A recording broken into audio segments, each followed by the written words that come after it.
Alright, hello there, good morning, good afternoon, good evening, whatever time zone it is where you are. So I had mentioned in my last stream that I might consider doing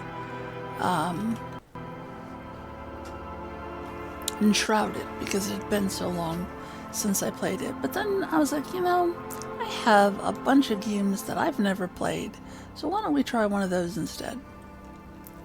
So, Disco Elysium, I've heard good things. I have never played, so this is my first playthrough.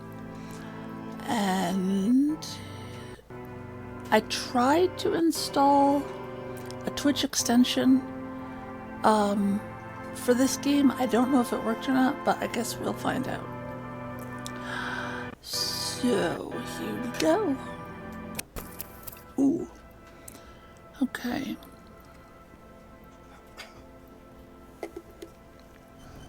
This is me. Very bad with people and those random facts. Oh, okay. So, intellect is your capacity to reason.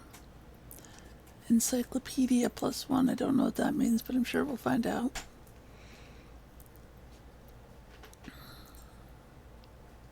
Suggestion. We like suggestion. Drama. Visual calculus. Fuck, I hope that's not really important.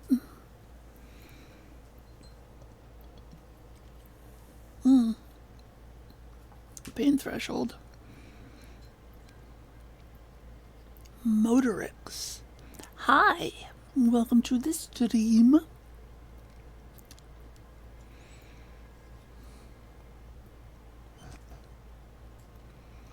Might begin to lose his mind. Well, that's probably not the best.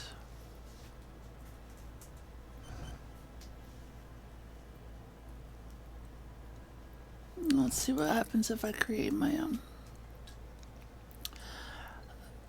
A friend got it for me for Christmas, said that it would be something I would probably have interest in. So we are gonna see if that's the case. Oh, that's large.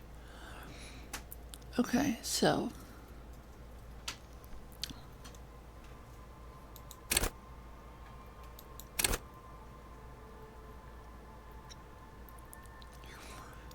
I don't know anything about this game. I don't know if it's good to have like a couple high ones, but I'm not so keen on a terrible.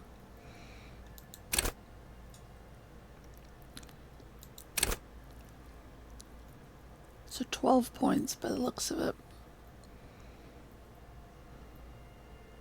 Alright.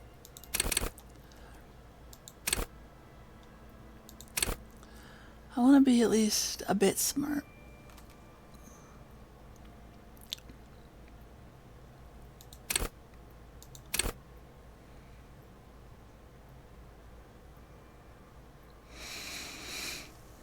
Being weak in physique, though, that might be like, shoot. Hit points.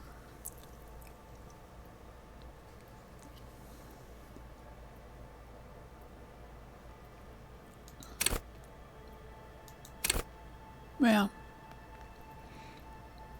Alright, let's go just right down the middle. Average Joe.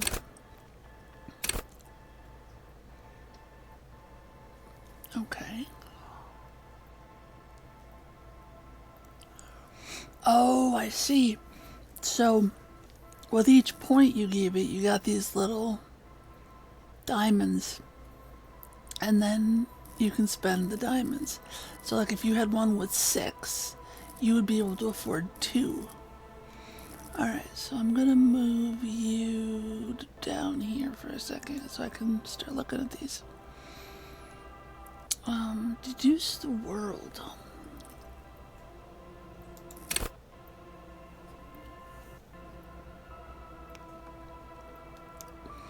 Call upon all your knowledge, produce fascinating trivia. Persuasion. Deception.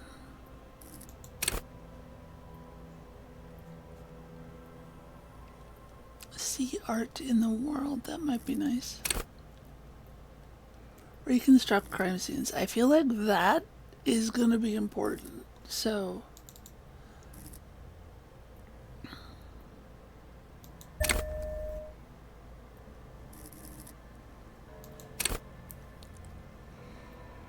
keep morale up.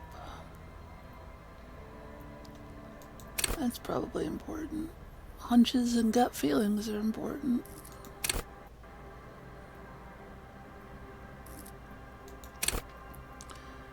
Intimidation. Connect to Station 41. I don't know what Station 41 is. Understand cop culture.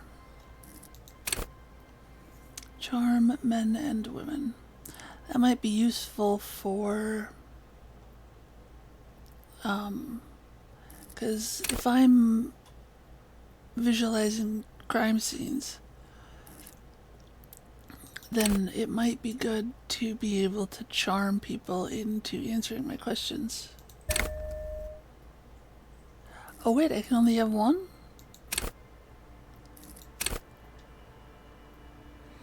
I misunderstood.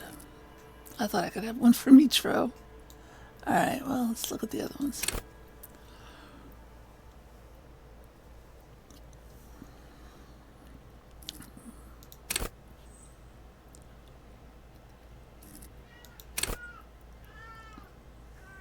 Sorry for my cat in the background.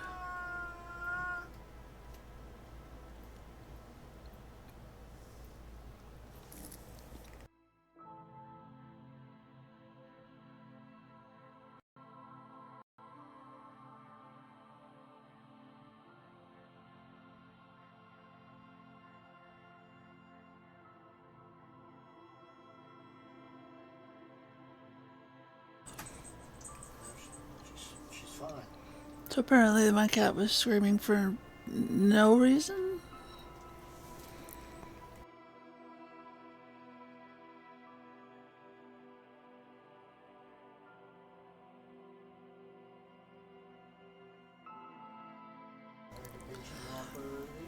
Alright, let's see. Physical instrument.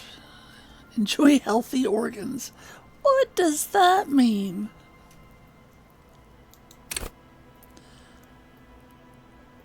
Drugs.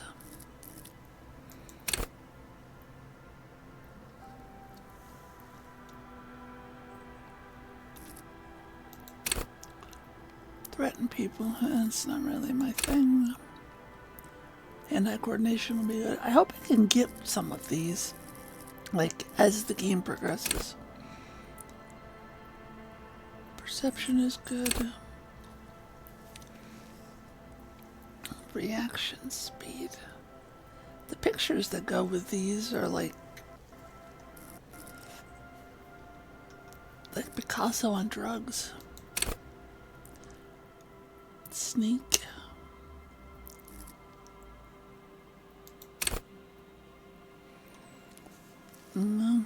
Picking locks would be nice too.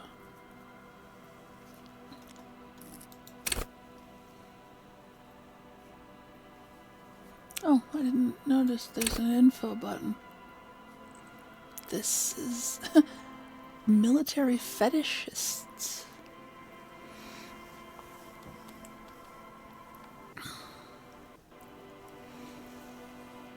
Okay, so let's look at the info for the ones that I have interest in. Cool for forensic scientists, tactical fighters, math-minded people.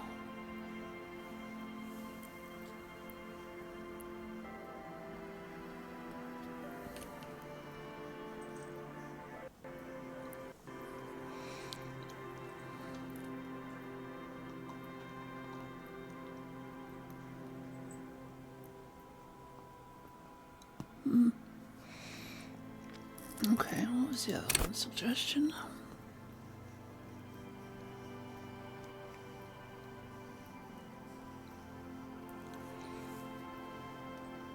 Ooh, you can make gangsters turn on each other.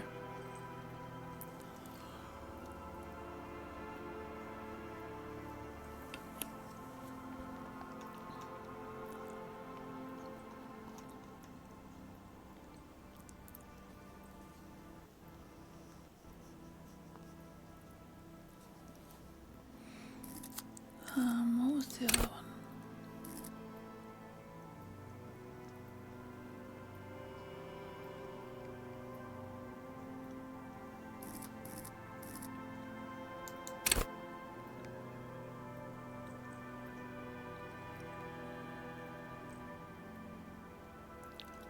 There's a lot of these that are very intriguing. I think I'm going to go with visual calculus because I like the idea of being able to recreate a crime scene in my head.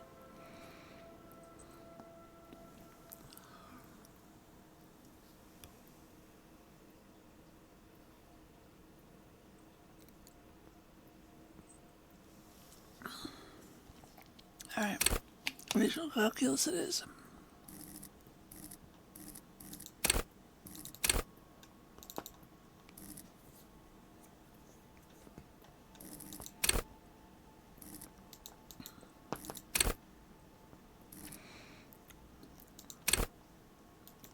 How do I...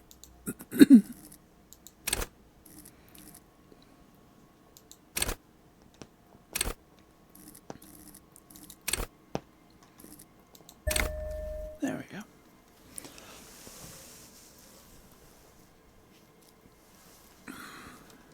Conform. I like the art style of this too. Would you please stop digging at that?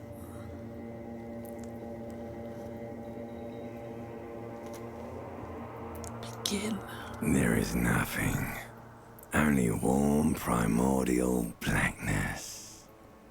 Your conscious ferments in it. No larger than a single grain of malt. You don't have to do anything anymore. Ever. Yeah, same. Never, ever.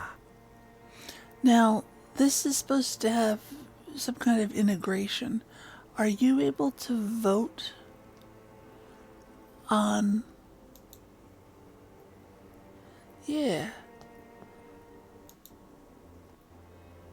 I can make it so you guys can vote on which choice I pick.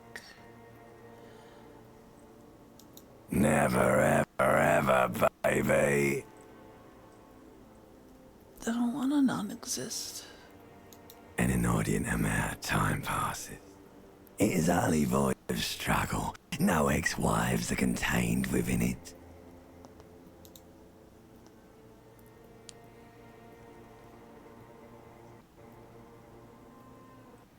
I'm curious about this one.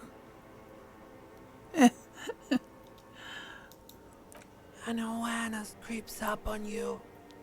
A mass lies hidden in your dead angle, soaking in some lurid acidic sauce. It's bloated and shameful. A ball of meat surrounding you. This is a terrible line of questioning, and it will only lead to more awareness of the meat thing.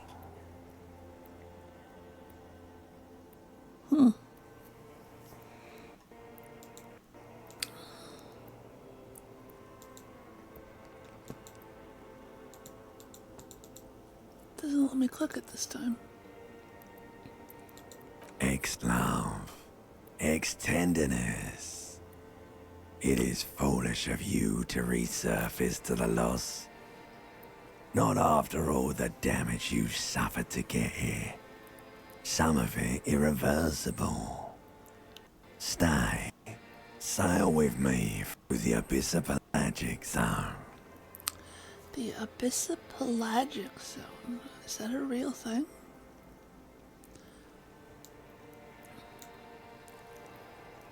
Abyssopelagic zone.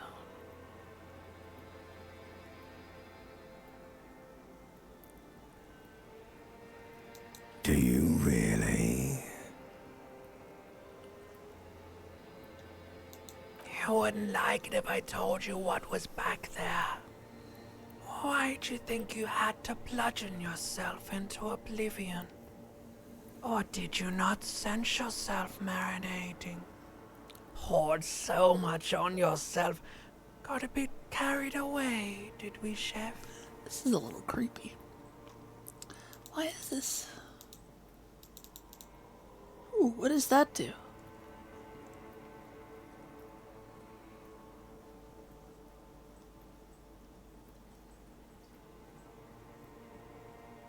Fear and apprehension.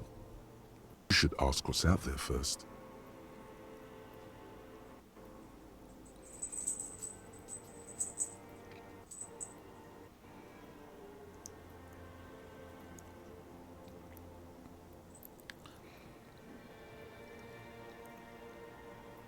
Mess with the numbers? What do you mean?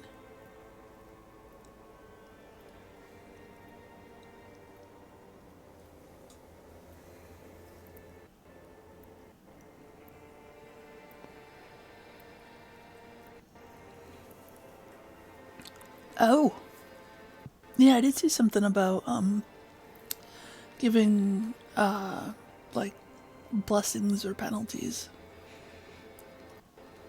Alright, so the Inland Empire part of myself is saying ask what's out there. I am curious though. Yes. Your one disco mother. Disco Mother. There's this giant ball there. And evil apes. And the evil apes are juking it out on the ball. You're one of them. It's basically all just evil apes juking it out on a giant ball.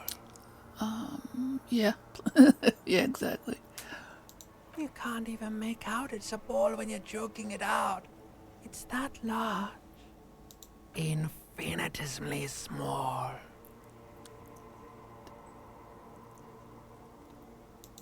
Vying for resources is just a stupid expression you picked up somewhere. The part of the presentation you want to take home with you is this. You have to beat the other evil apes in the face, or you lose. That seems violent. Yes, it is. And you drowned in that sadness a long time ago. You lost. Oof, glad I didn't use it there.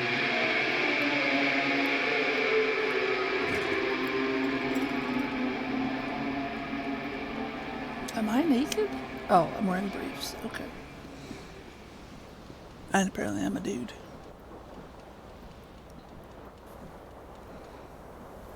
Okay.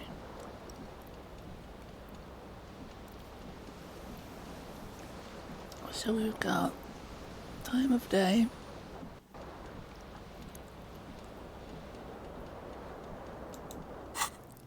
Oh, this open. Ooh. So I can level things up.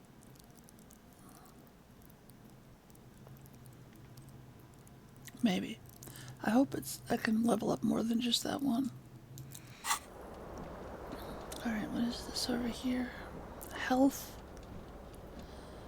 Morale. And, oh, another way into my character sheet. Doesn't this look like... Ooh, we'll tab to highlight. I'm holding a cup of coffee in one hand, so...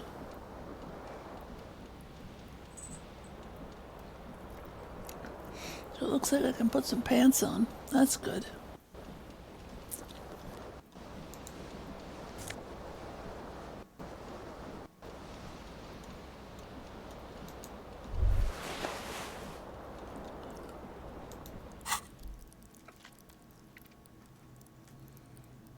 So that went down, but then something else went up.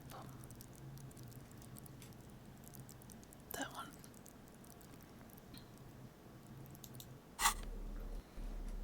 Okay, so this is inventory.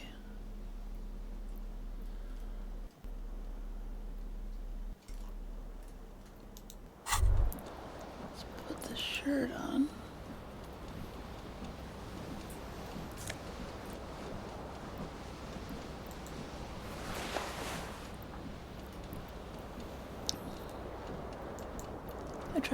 to hang myself. This fan has two chain pull switches. One ends in a tiny fan, the other in a light bulb. A truly horrific necktie has somehow attached itself to one of the blades.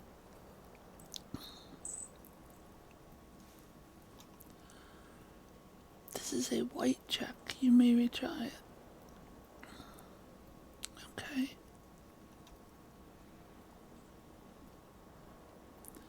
What if I turn the fan off first? The blades come squeaking to a halt. It should be easier to reach the tie now. A terrible mistake. Turn the lights off immediately. You can practically feel the photons burning a hole in your brain. The lights are off. Okay. Ooh, now it's up to 83. Sweet. You swoop up and catch the tie. Snap. It's released from the blade. What you have in your hand is a truly hideous necktie with 4 or 5 different patterns. The knot reminds you of a noose.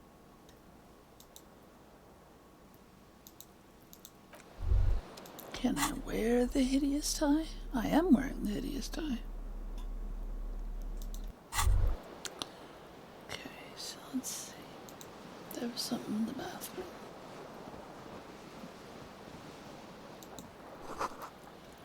Bottles in the bathtub.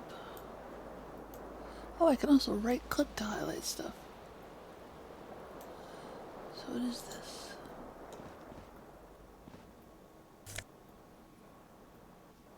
Ooh. Why would a white satin shirt give me less suggestion? That doesn't make any sense. Oh, I like that. Bonus from items.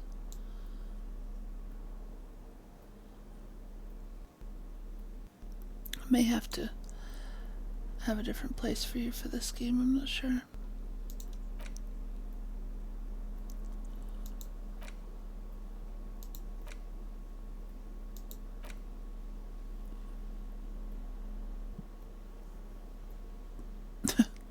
Tied around the crotch.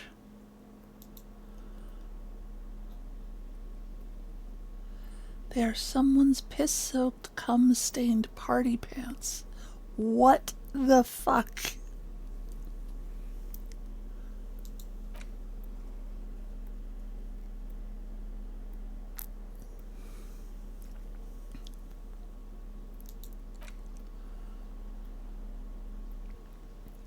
Now it smells like someone took a piss in the armpits.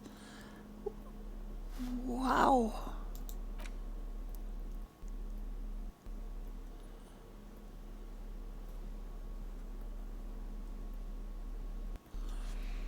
And apparently I can betray my tie. Okay, let's see. A mirror hangs above a bent and broken sink. In a fierce discharge of masculine energy, someone has ripped half the faucet off. Hot water sprays from the base and steam covers the mirror. You cannot see yourself, just the outline of a man. Suddenly, you realize you have no memory of the face that awaits you there, underneath the soft vapor. Really, all recollection of the person you are, the people in your life, and even the world you're in has drowned in a sea of blood alcohol. This was no mere night of drinking. It was a deluge of world-ending proportions. I'm not sure why this is red. Oh. Okay.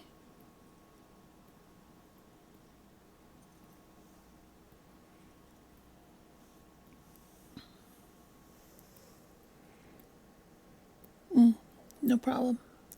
As you slowly reach your hand towards the surface of the mirror. Abort. You clearly have not thought this through. You won't like what you see there, and you will never unbecome it. Yeah, there is definitely something wrong with it. Where to even begin? There is the bloatedness, then the swollenness. It's like there's an upholstery of alcohol underneath your skin. Bet you are. Your nose feels like a small balloon in the middle of your face. It hurts when you honk it. It doesn't You appear to be a honk it. particularly tiny nose either. Not with all the drinks it's absorbed for you. It's not. It's swollen and snail-like, wriggling between your fingers. Behold. I really like the art style with the visible brush strokes. Oh, hey, my picture updated. You have no idea who this thing is, do you? Too late. You clearly have rigor mortis on your face. Or wait, is that an expression? Are you trying to make an expression with that face? Why? Please stop. It's horrible. You're scaring yourself. You can't, can you? It's like it's not even voluntary anymore. You have worn that grin into your face, and now it won't come off. What does it even mean? What is the emotion you're trying to convey?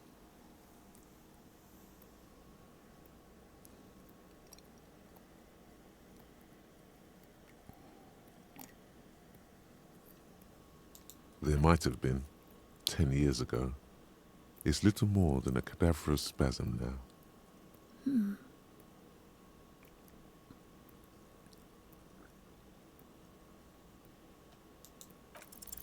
Like the rest of you, it comes from a bad place somewhere in the past. That's all you know for now.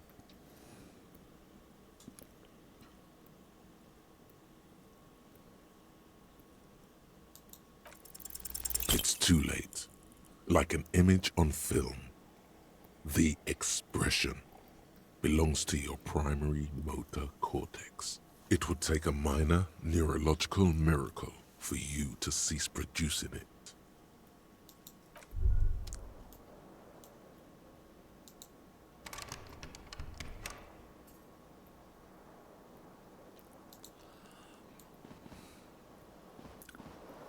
Is that a shoe?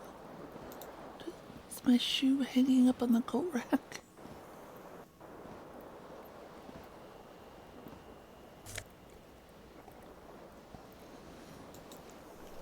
Just the one, though.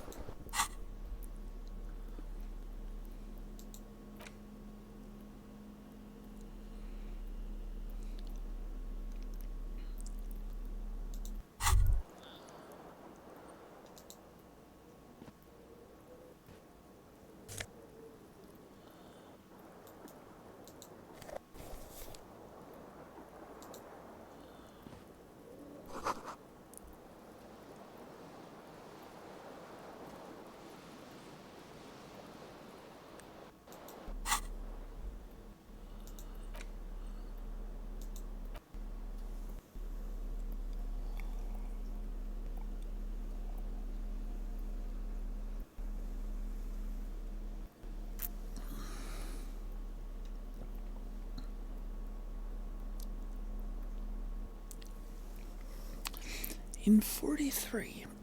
I have no idea when this takes place.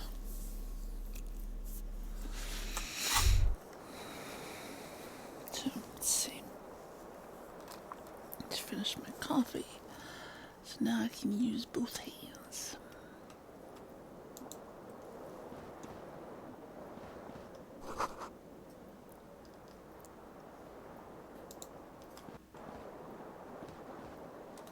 The window stands broken in its frame.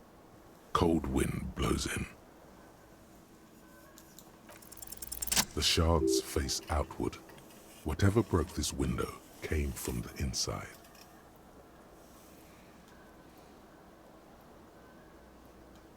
A fine web of scarring covers the back of your right hand, but none of it is recent. More likely a projectile than a held object. There are no fragments on the floor from pulling a tool back in after impact.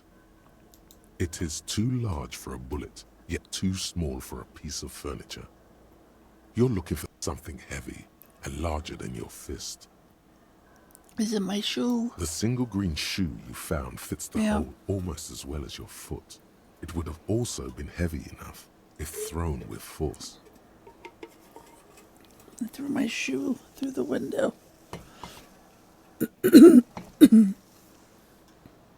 Congratulations.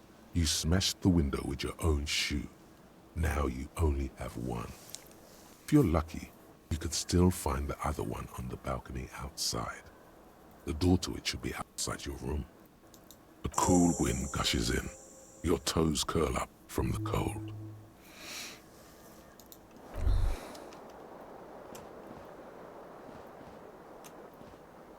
You hear a jingle. Keys are clinking in the pocket of your flare-cut pants. It says, whirling in rags, on the aluminium keyring. There is a single key on the ring. The number 1 is etched on it. It should open the door. Okay, so journal.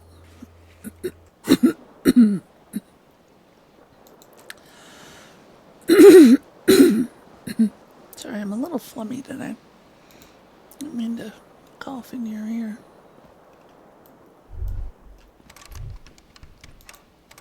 Can't use my keys for that. Bastards.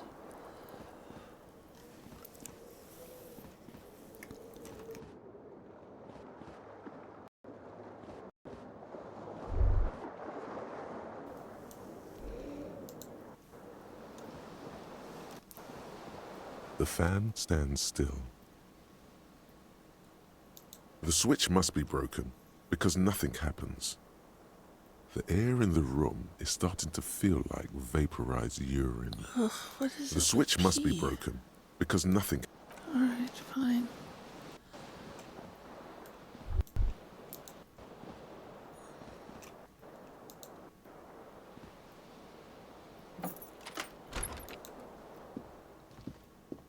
Ooh. Okay, can I rotate?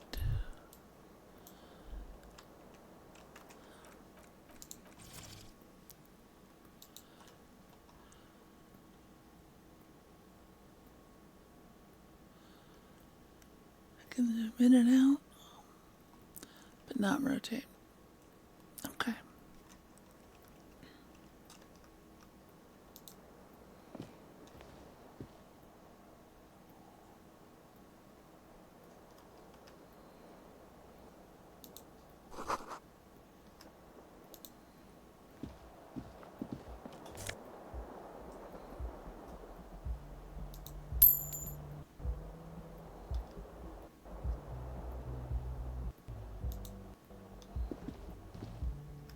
Oh no. Oh, okay. There's my shoe.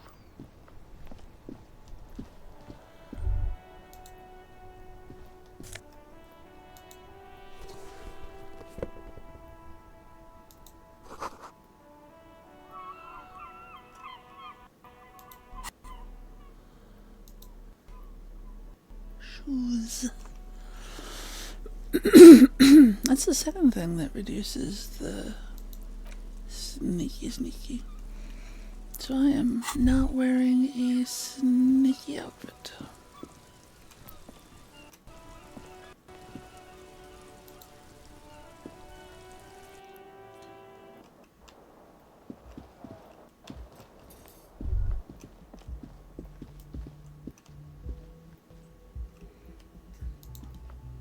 Hello, officer.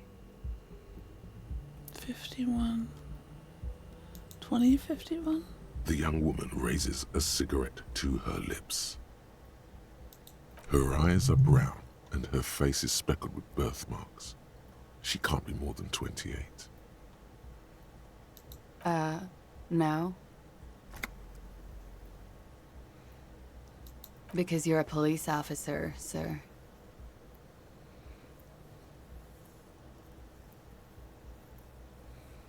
I am, yes. Unless you've been feeding us a set of very well-rehearsed lies all this time. You've been here for 3 days. On official police business, no less. Couldn't say. In truth, so far, mostly drinking.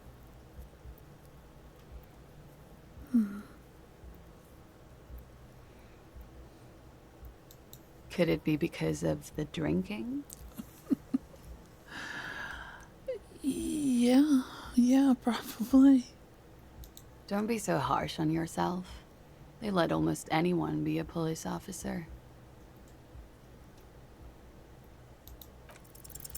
The words have already left your mouth. Oh.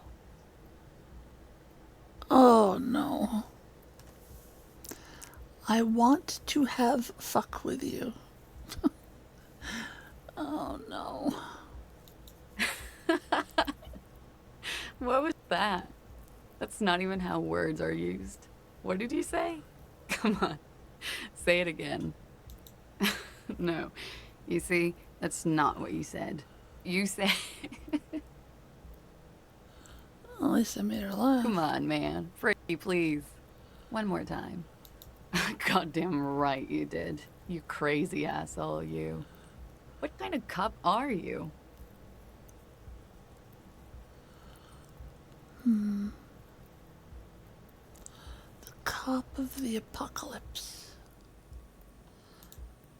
Superstar cop.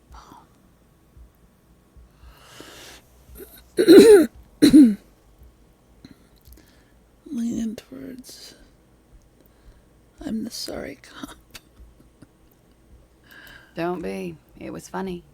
And anyway, who gives a shit? Who gives a shit about any of it? Given that I failed that check, this is not a terrible outcome. So what if you can't pull grade A pussy anymore?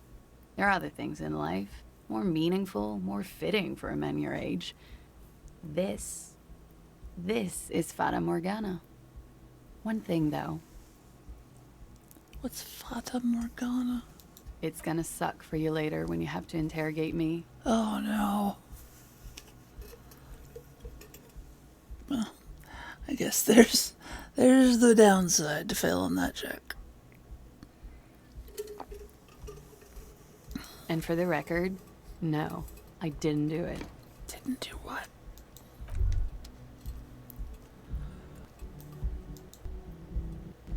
Also, why do I have a door in my bathroom that looks like it leads to her apartment?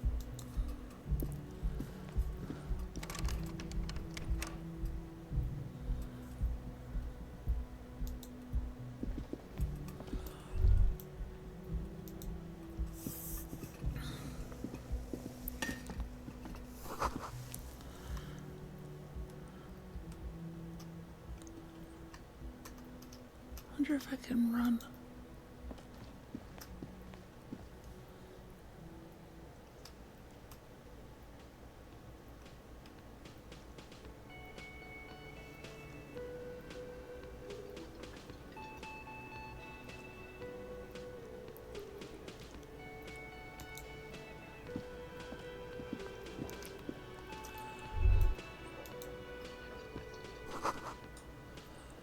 Oh, is this for karaoke? Yeah.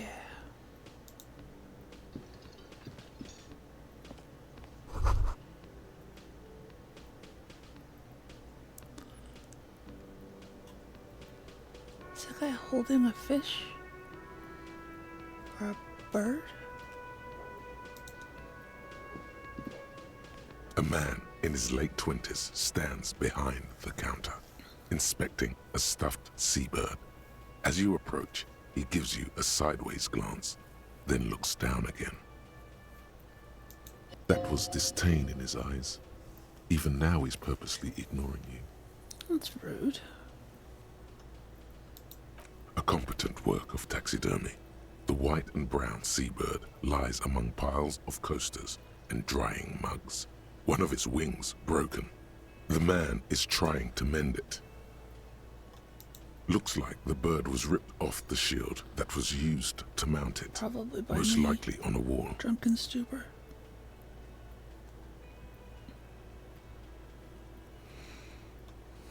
Something about it makes you feel bitter. Look, your buddy is over there.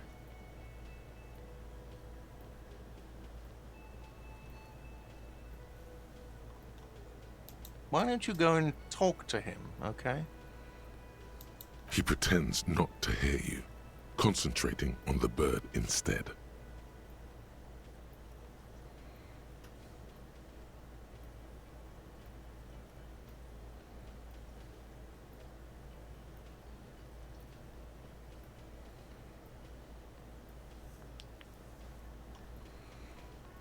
Oh no, you're a hero. A real hero cop.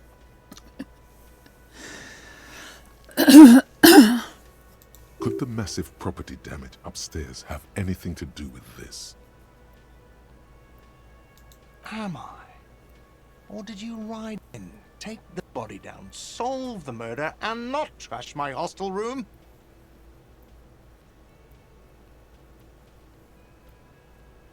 You're right, you didn't, and it's only taken you 3 days not to. No, I haven't seen you around. I'm not always here. I feel like I'm a really bad cop.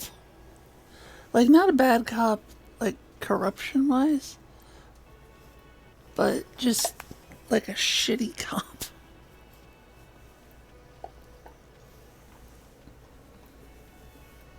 No, I'm not the bartender. I'm the cafeteria manager.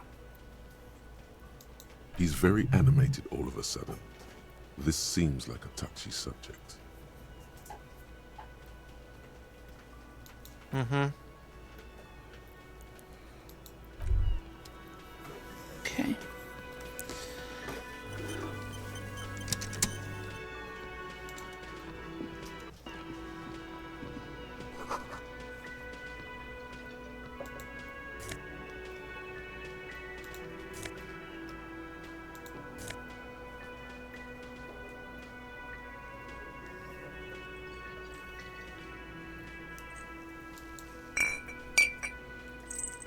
Okay, and so now I have a +1 there.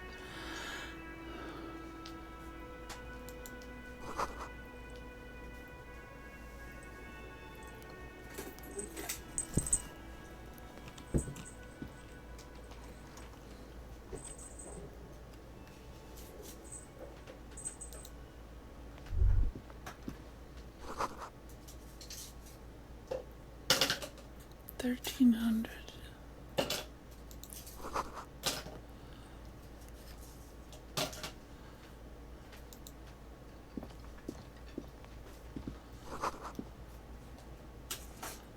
$1,600. Okay. Hello, sweetie.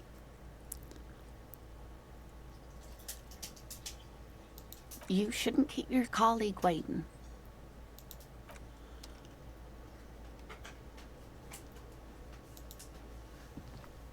A bespectacled man in an orange bomber jacket is tapping his foot on the floor. Looks like he's waiting for someone. You. Has he been waiting for 3 days? As you approach, he narrows his eyes and extends his hand in greeting. If an assault were launched on this building right now, if the windows came crashing down and the whole world descended upon you, this man would hurl himself in death's way to save you. You are sure of this, but why? He is your half-brother. My half-brother. Well, that immediately means that he's the bad guy here to kill me and take my throne. Right? That's how that works. Hello, I'm Kim Kitsuragi, Lieutenant, Precinct 57. You must be from the 41st. That doesn't sound like a half-brother, unless somehow my brain knows it, but he doesn't. You realize he's waiting for your name. This is your chance to come up with a really good name for yourself. Get creative. Conceptualize. Alright, let's try it. Raphael Ambrosius Cousteau. Ooh. That's...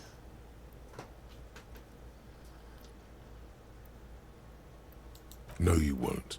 Raphael Ambrosius Cousteau is one classy name, Oh, no. and you're one classy cop. Say it.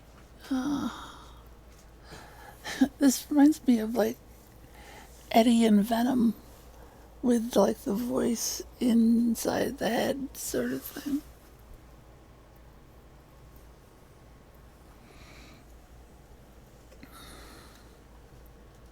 Yes, well.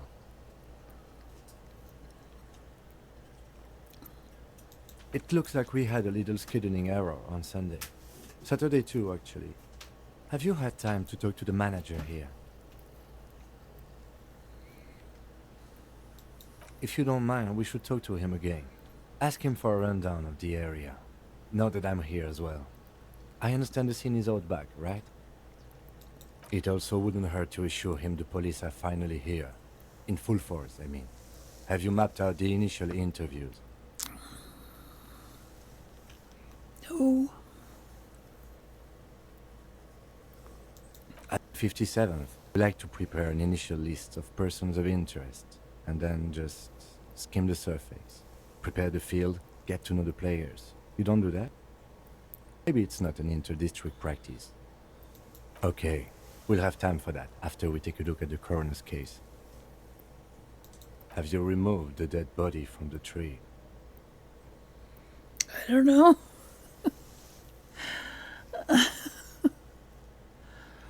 So, the body is still in the tree. This is the first time you detect a weariness in the lieutenant's voice. It is obvious he would have preferred for the body to no longer be in the tree. Where it has been hanging for 7 days straight. Oh. We should go there as soon as we are done talking to the owner. I can see you drank last night and the night before, and that you are still drunk now. But I have seen officers go through worse. Much worse. If you need something for your headache, there is a general store nearby. But as I said, the dead body should be our #1 concern. I was sent here to meet a detective from Precinct 41. You have the insignia of the Citizens Militia on your sleeve and on your back. I suppose you could be impersonating him. You could have gotten the insignia from the black market or forged it. But for now, I'm going to set those possibilities aside. I'm not from the Inspectorate General.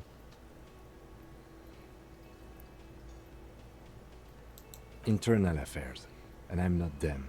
I'm from criminal investigation. Yes.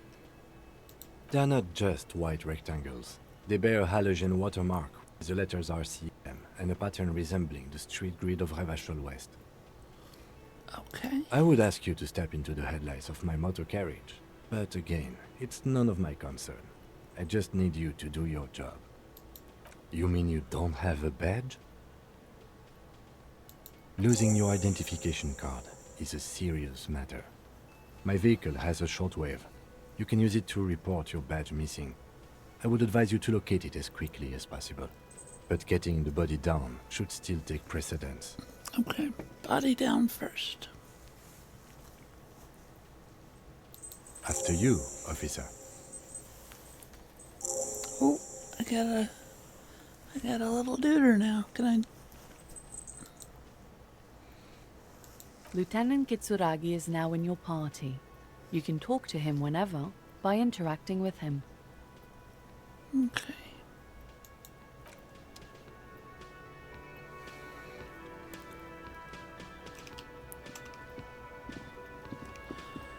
So...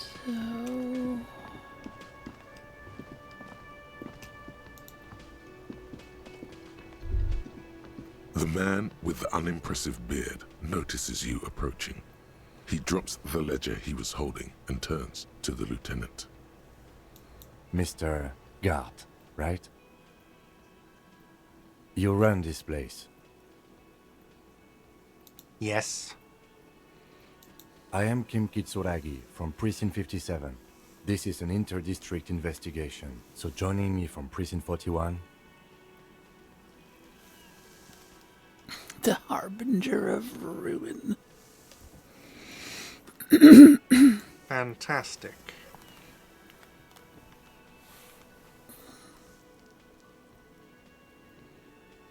Right. Now, I know it took us a while to arrive at the scene. It also took you a while to call us and report the dead body. It was you who placed the call, yes? No, I only just got here. It was probably Sylvie who called you. She usually works the bar here. I'm only temporarily taking over her duties. Do you have her number? As a matter of fact, I do. You said you just got here. From where?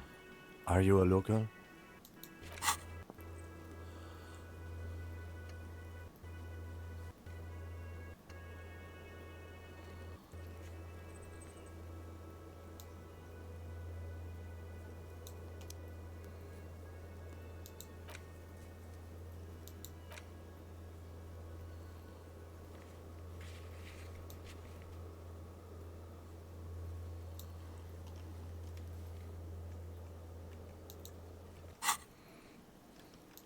What, of Martinez? No. I live in Jamrock. I only Jamrock. sometimes come here to keep an eye on the place. This is just one of the many, many cafeterias I manage. But you still know your way around, yes? In case we need directions. Yes, I know where some things are, but as I said, I don't live here. I just used to work here. And I'm not going to start working here again, if that's what you think. Used to work here. I didn't imply that. Detective. I have everything. You? Yes, yes, he means, do you have questions for me, like a police officer would? Behind this building, there's a courtyard. They hoisted him up on a tree there. That's easy. See that door there? First you exit through that. Then, to your right, you should see a big hole in the fence. A really big one. You can get to the courtyard through there. No need for the keys. The hole is big enough for the Franco-Nigerian cavalry to fit through. She went away because none of your business. It's kind of... Extra fine. Fuck it. I don't know who killed him. I'm not the police. That's your job. What are you, crazy? Of course I didn't kill him. Let's go. Not so fast. You owe me 130 real.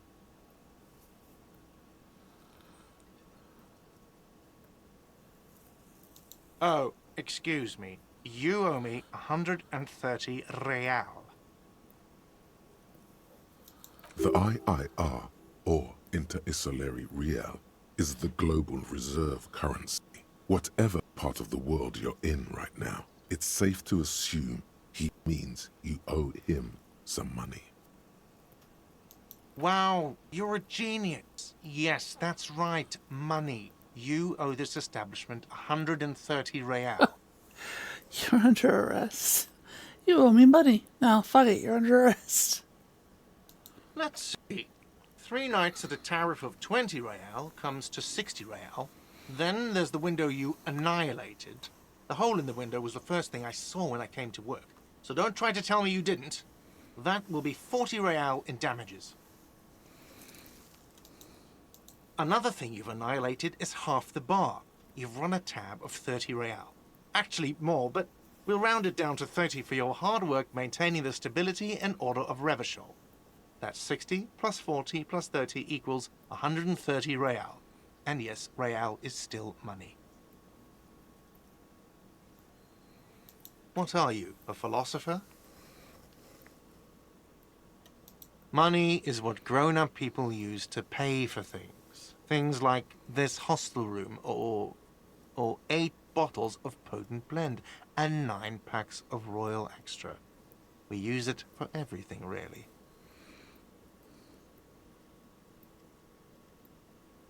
Are you serious? From your work? I don't know. You can take bribes, I guess. I'm sorry. I don't think cops can take bribes. Some do take recompense, but only to survive. Yes, it is.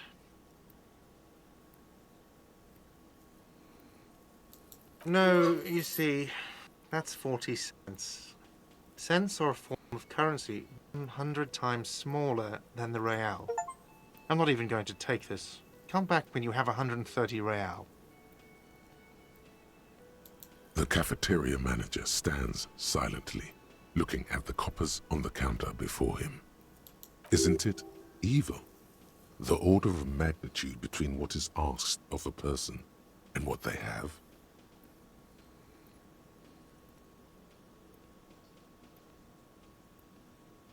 There's a shuffle of nylon as Lieutenant Kitsuragi looks for something in the pockets of his orange bomber.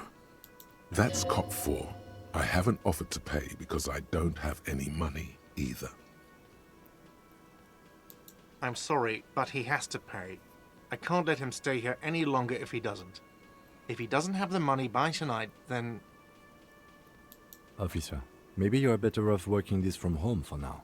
You live in Jamrock, right? It's not that far away. Officer, you really need to take this up with your station. I have a shortwave radio in my car. Call them, ask for assistance. We have to get this investigation started now.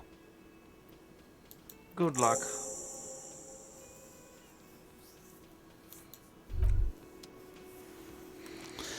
Alright, so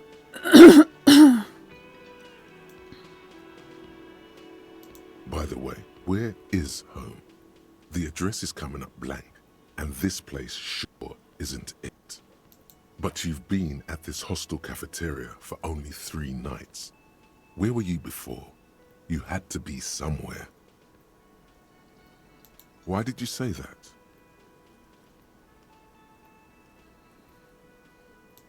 No. But isn't that an expression, not a place? A saying, up on Marvel Hill, a great high place, one that is impossible to climb back to. That doesn't sound like somewhere you can stay if you run out of money. You can try. Run some addresses in your head when you get the time. Maybe a street or an apartment will appear.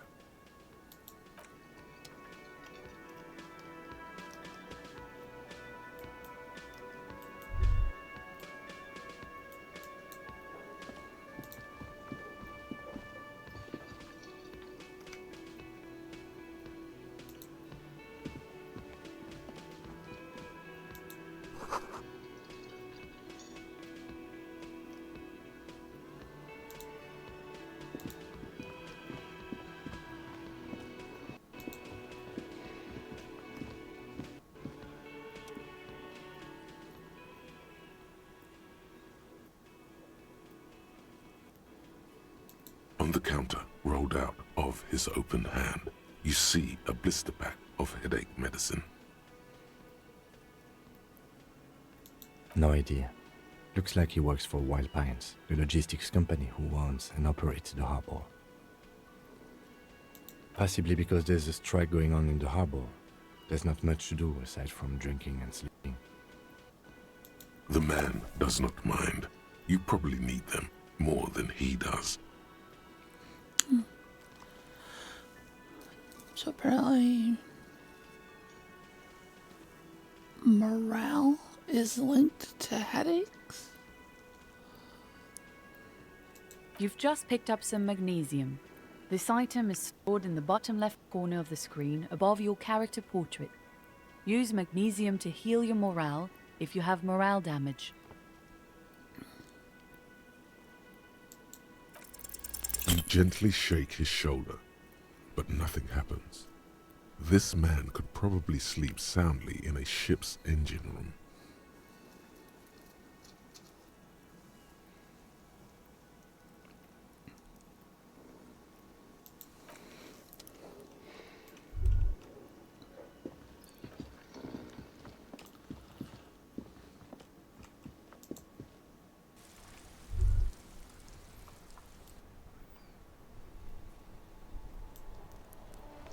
Okay, where's the dude's cut?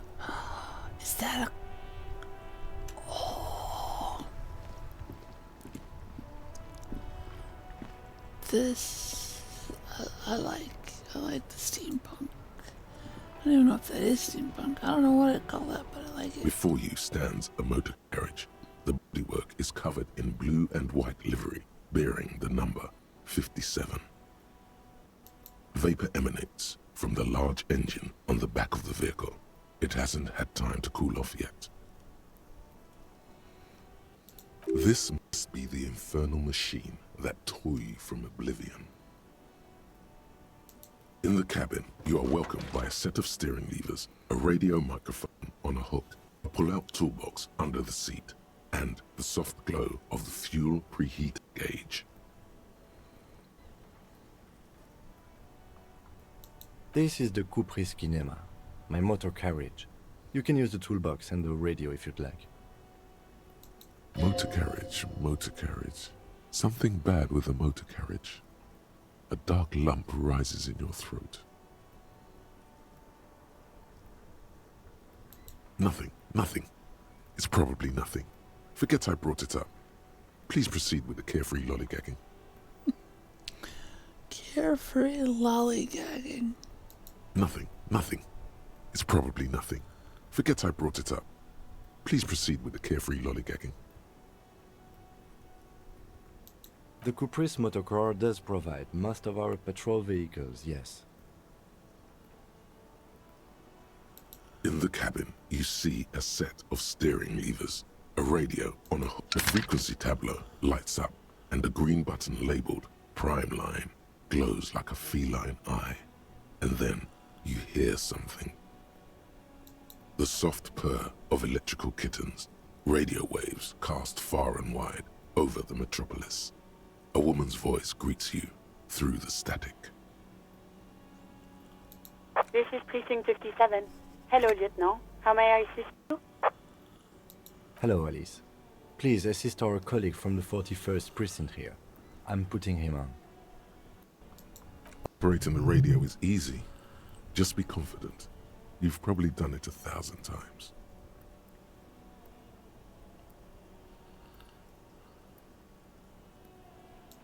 This is Officer Alice Demetri, Precinct 57. How may I assist you?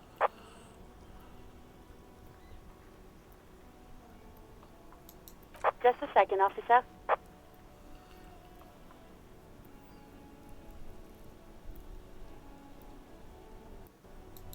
Ten 2, 10 5. This is 41st. Come in. Over. A scrawny old man sits in a dusty cubicle, smoking, with a large white rectangle sewn on his vest. In front of him is a box-shaped apparatus with an array of wires and antennas. The radio switchboard. 10-4, what's your status? Over. 10-18, 10-20, over. State your message, sir. Over.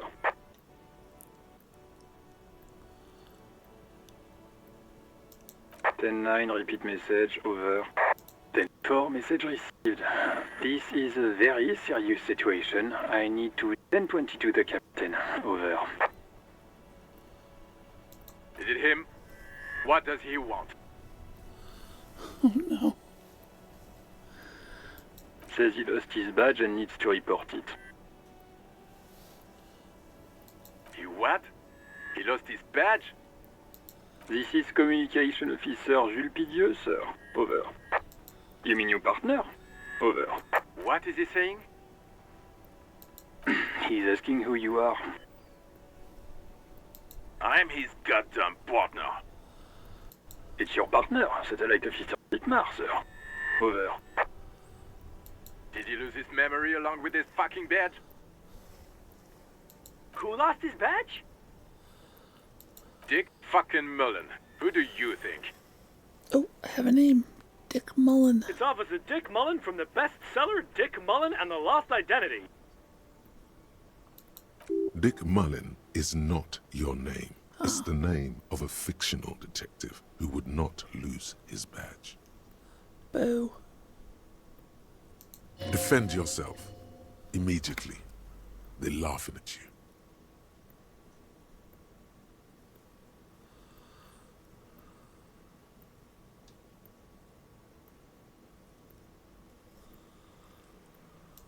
Ten-4, I hear you, officer. I'm just going to make a note here that you are in pursuit of your misplaced badge. Over.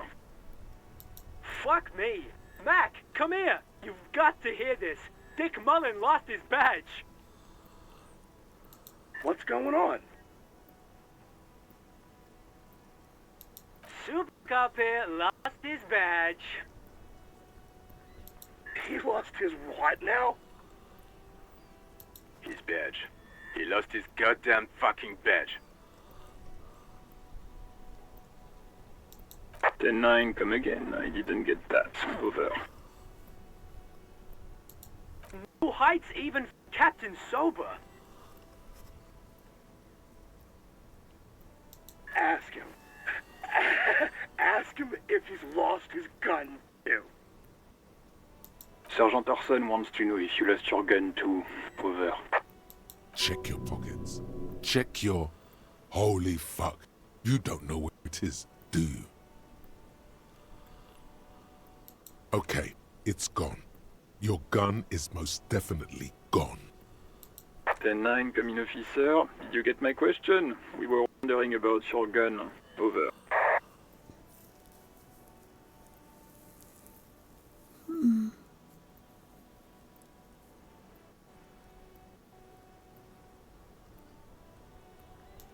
Ten one, you're breaking up. 10-9, repeat please. Over.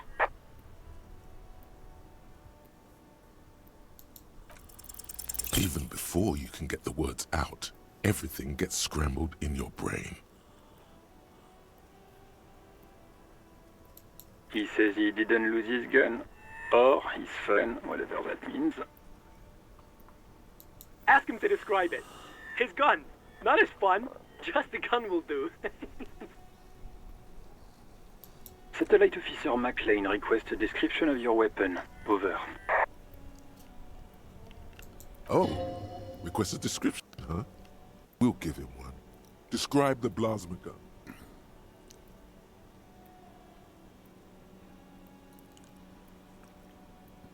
It's a single-shot kill A9. An armistice, to be precise. Says it's a kill 9mm armistice. Armistice? What, is he a fucking... Clearly he doesn't have his Villiers anymore. Dear God, he lost his gun? Oh my, I can't. This isn't really a laughing matter. Mac can face a giant of Coco Nur by himself, but Disco here made him piss his pants. Oh, I can't. Fuck. He lost his... Ask him if he still got his wiener. Oh, man. I'm not going to. Ask him. Sergeant Orson here is wondering if you are still in possession of your genitalia. Over.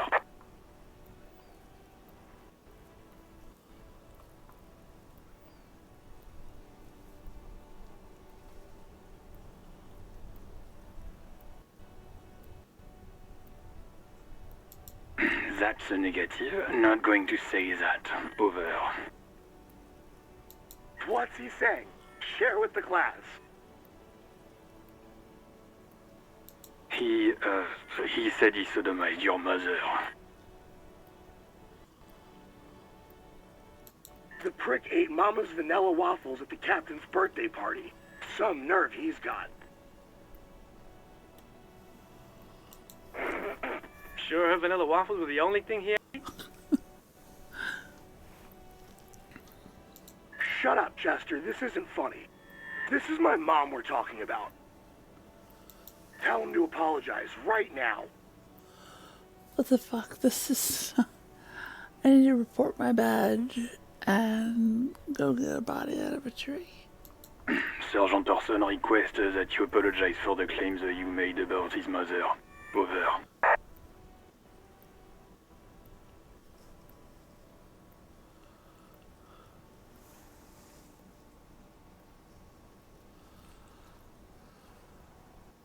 He says he's sorry and didn't mean nothing by it. Okay. Tell him. Tell him to find his goddamn badge and gun. That's the only thing that matters here. Satellite officer.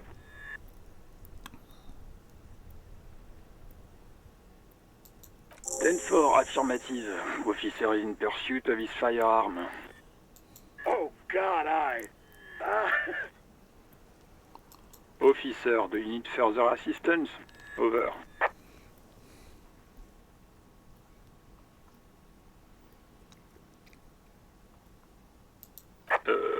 Okay, 10-4, sir. I hear you. Relay your question. Over. Wait. Before you say anything stupid, think it through. Be smart about this. Ask if he's there alone. I know he's not alone. People were just laughing. 10-4, sir. I'm not hearing your question. I think it's time for some chocolate.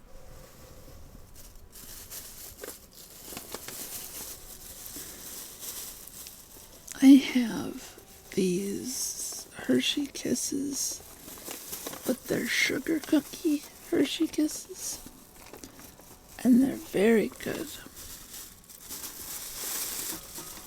And for some reason I can't reach them. There we go. Come here, you delicious unnecessary calories.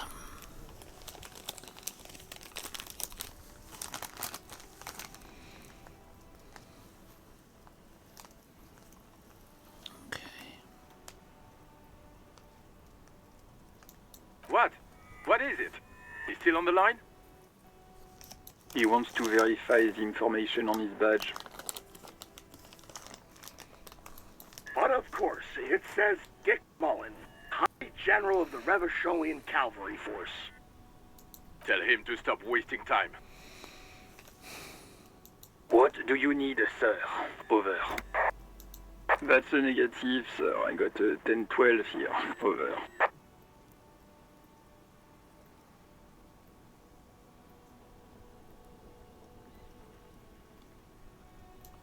Ten-4. Your address? Hold up, Jules. He doesn't fucking know where he lives. Did I hear that right? Seems like it, sir. No, fuck him. Don't tell him anything. You understand? He's been hellbound for the gutter. Let him have it. Shitty. Sorry, sir. Anything more I can do for you? Over.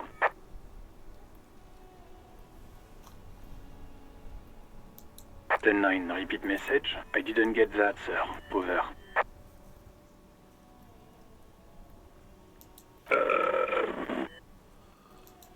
What? What is it? What can he possibly... He seems intoxicated and keeps asking me to call him by his name. Mullen's drunk and emotionally aggressive. That's new. Wrap it up. Don't indulge in his drunken antics.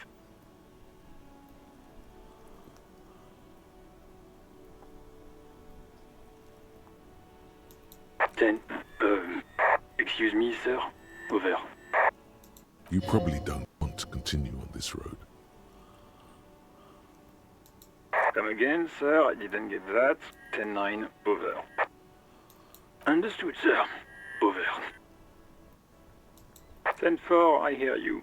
I don't have the authority to grant your request, but... What does he want now? He's asking for money. Is he fucking kidding? I don't think he is. Don't give that asshole anything. He's just gonna drink it all. Right. That's a negative on the additional funds, sir. Over.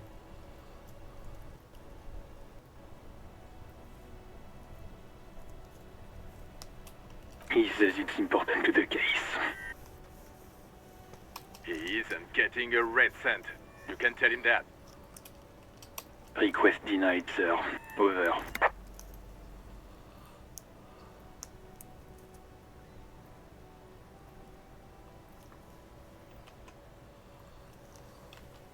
Anything else, sir? Over. Roger that. 10-10. Over and out. A metallic drawer slides out from under the seat and clicks into place. The tools inside are neatly organized.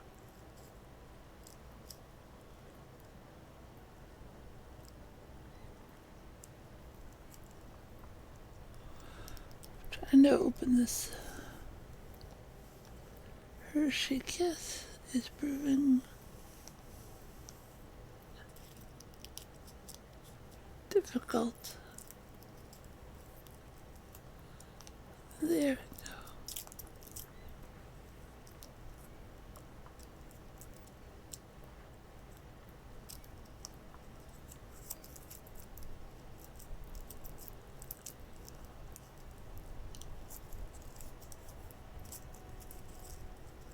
Haha.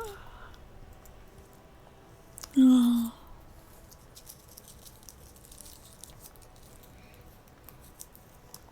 Take what you need, officer. It's going to be a long case. I'm not protective of my tools, like some men are. He's clearly a little protective of his tools. But what can you do? Work is work.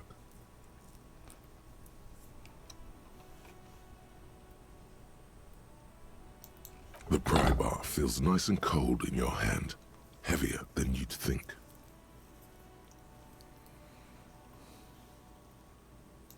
Useful for opening all sorts of doors and lids. The handles are long and sleek. Snap, snap, go the cutters in your hand. It's robust, weatherproof, and well-made. Police issue.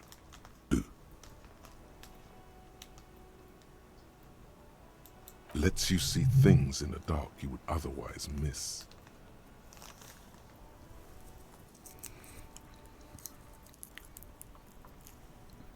The pull-out toolbox slides back into its nest. Preheater gauge casts a warm glow on the steering levers and the radio on it. As you tap on the gauge, the indicator pin jerks as if startled.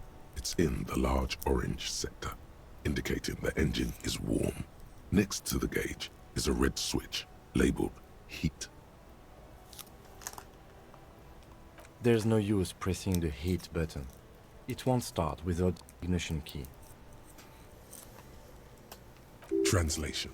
We're not going anywhere right now.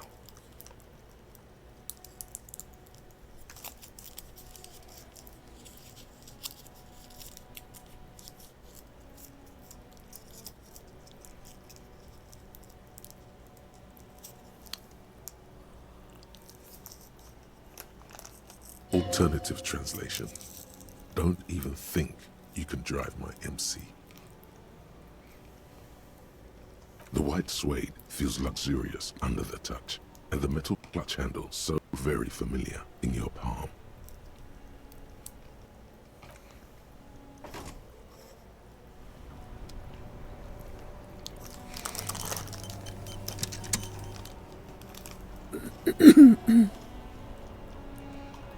Okay, so he said body is priority, so let's get the body out the tree.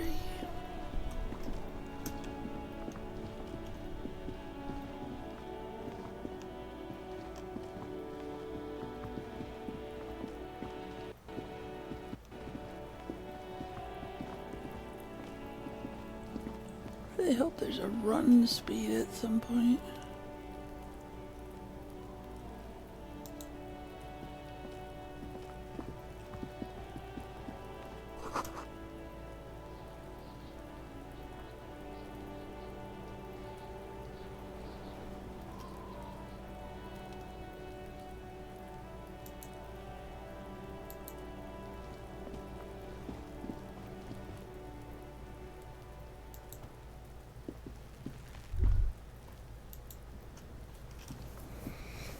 Kuno's got this.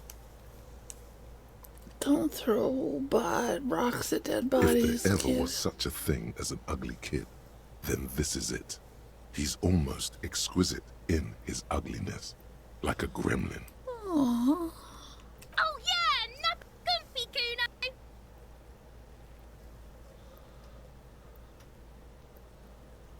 Okay. Right in the dick, Kuno. Get him right in the dick. Love it in the dick. The boy is sweating profusely. His eyes are like two black holes and his jaw is twitching as if trying to break free from the empire of his body.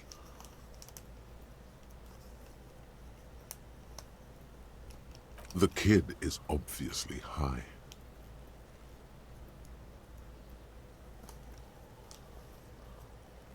Fuck that, Kuno. Yeah, right in the mouthhole. Shits himself. Rake, Kuno. You should throw the rake at him, Kuno.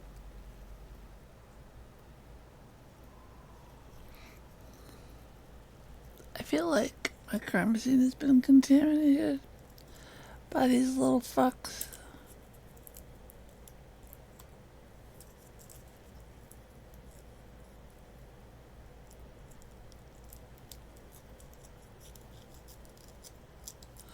I'm a bit high, so opening the Hershey Kiss wrappers feels like it takes forever.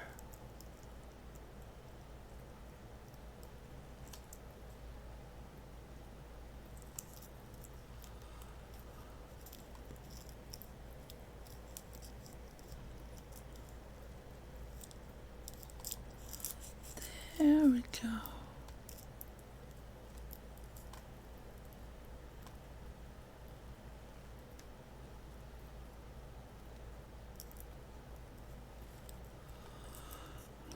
The fuck? Does Kuno know what a rake is? Kuno's not a gardener.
Can't you see I'm throwing rocks?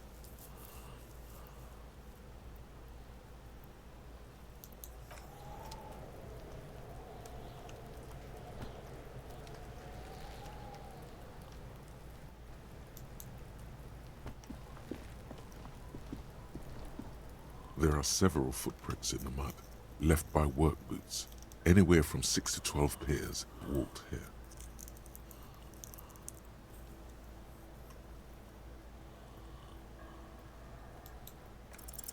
Maybe more than 12. Woohoo! No, 8 pairs of boots have shuffled back and forth in the mud.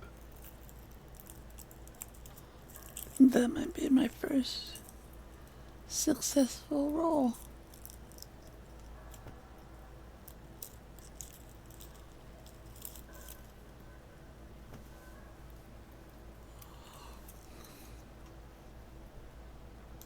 One, standard work boot, steel reinforced toes, number 46. 2, standard work boot, steel reinforced toes, number 44.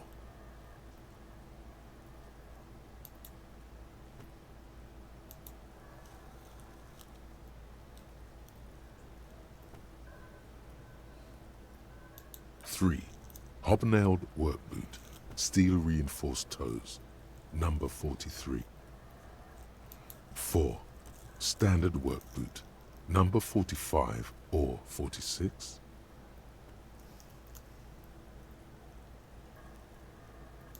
You don't know. It's a miracle you can tell the prints apart as it is. The cold must have preserved them.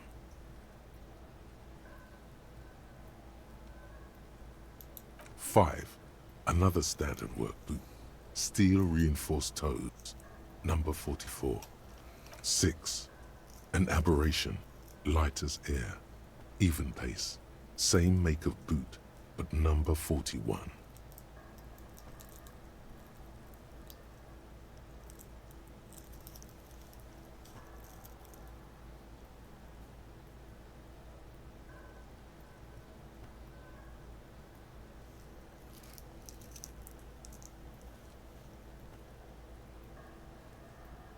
Impossible to tell.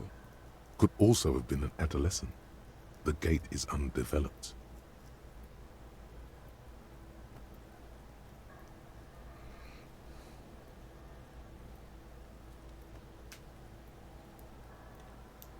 Seven, the glowing outline of a standard work boot, number 46. But the imprints are twice as deep as the others. The weight exceeds 200 kilograms. So maybe the body was brought here, or the guy was brought here to be killed.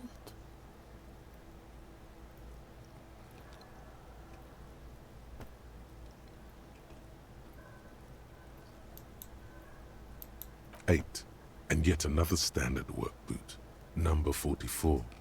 There's an aberration in the pattern of the sole, however. The right sole is smoother, more worn. How many?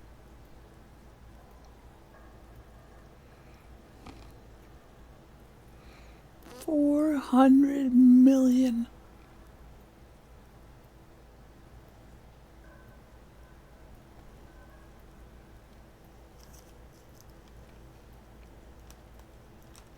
I was pretty off then. I counted 20.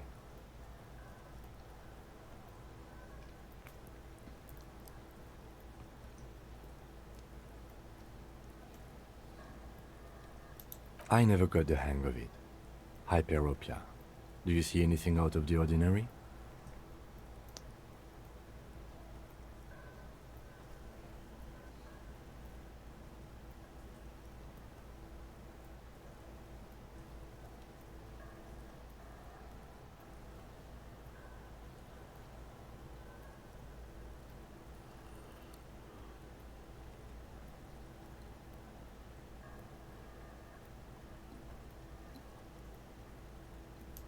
$200? Could it be the combined weight of two people, one carrying the other who's tied up? Let's say a heavily built worker carrying a similarly built, soon-to-be-dead man.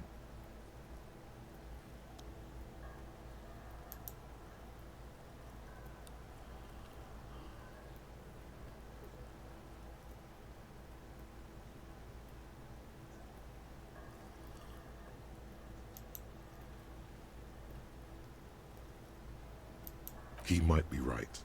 200 kilograms of living weight is unlikely.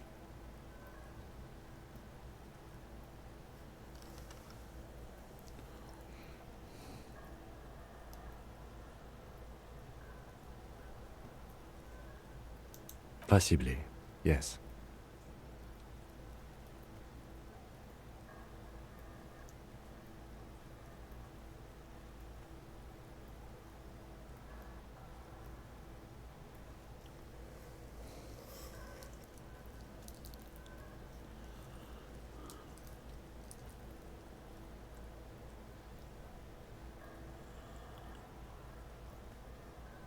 Interesting.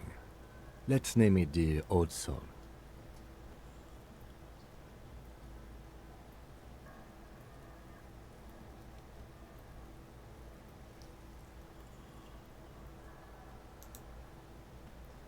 Someone operating a workbench with a pedal? Like a joiner at the harbor? Or maybe a drummer?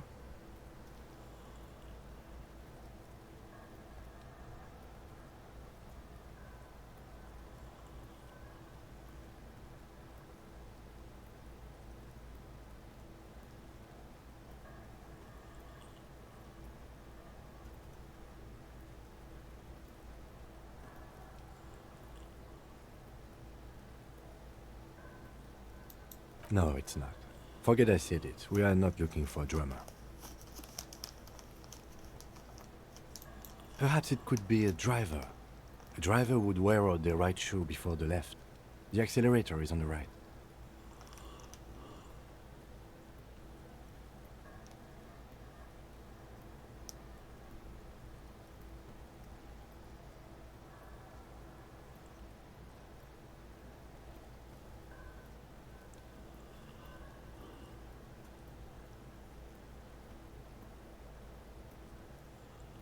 We should keep our eyes open around the traffic jam.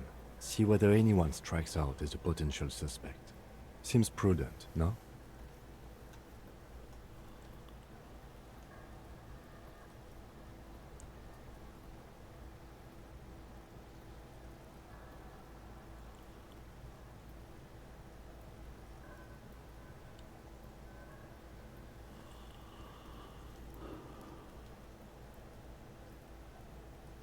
Mm-hmm.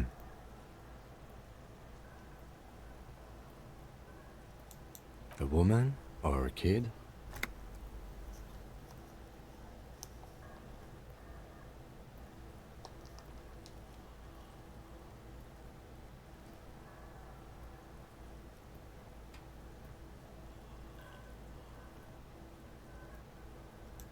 Understood.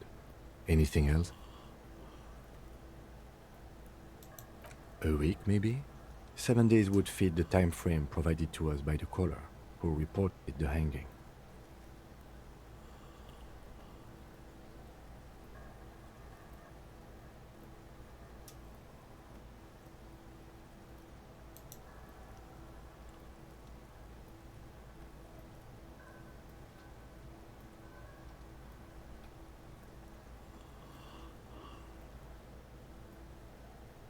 It is not impossible. I pulled last week's forecast for coastal Havashol. 7 days below freezing. The day before, the day of his hanging, was the last warm day. Correct again. Sub-zero temperatures would preserve the tracks in a good state. The commotion here could have taken place a week ago.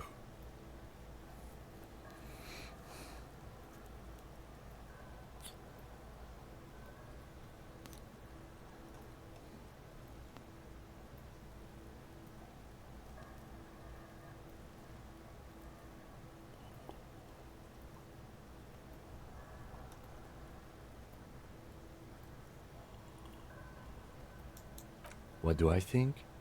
A mob of people brought something heavy to the tree. One of them was carrying the victim. They shuffled around, especially under the tree.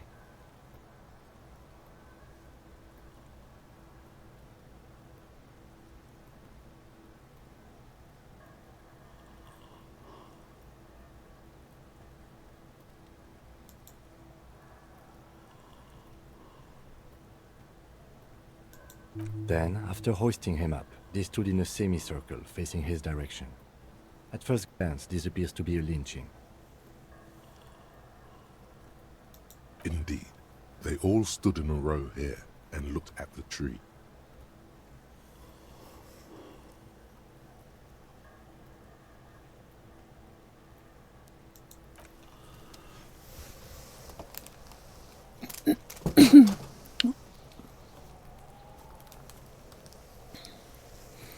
I'm sorry, I had to take pain meds before the stream, and they are making me very tired.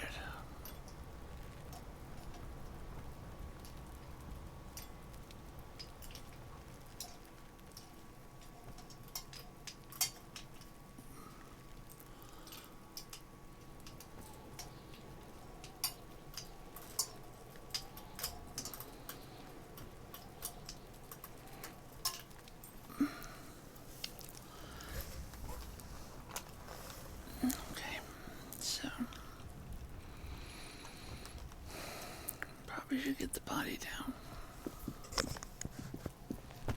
The corpse looks at you with bulging white eyes. The face around them does not look human. It's swollen and ready to burst. His lips are fish-like and his tongue like a ball gag in his mouth. You seem to be holding your breath.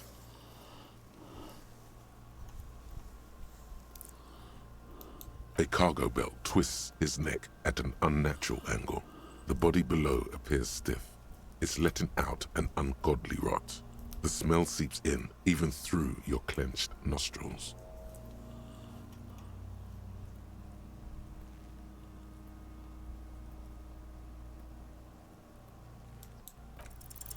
As you breathe in, the odor comes over you. It's a smell of the mind telling you to run, and your stomach to wring itself empty. With your hands at your sides and your eyes squinting, you stand in it.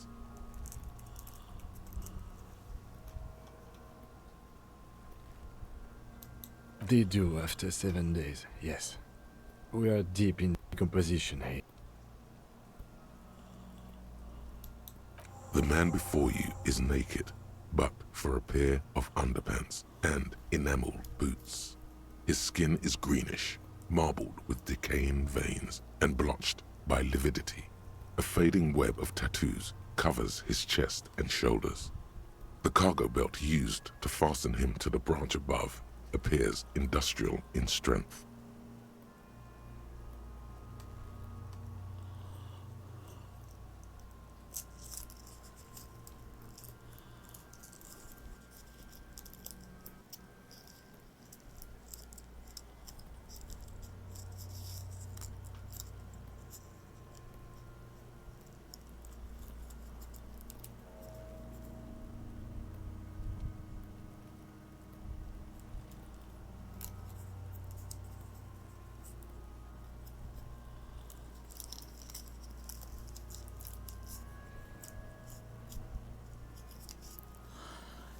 There we go. Kitty.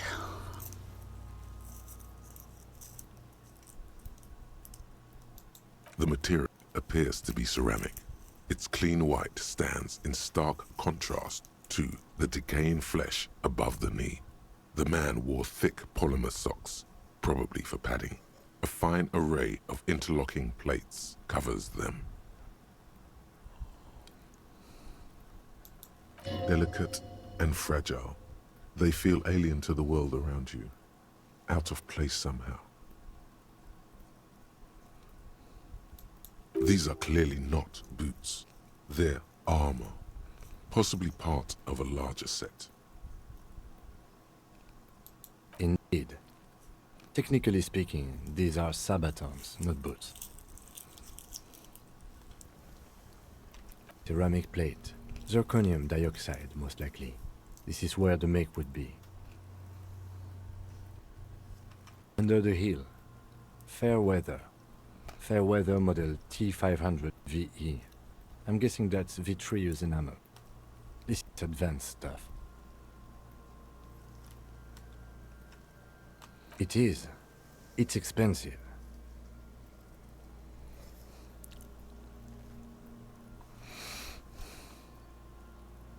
We've requested similar material for our tactical units for years now.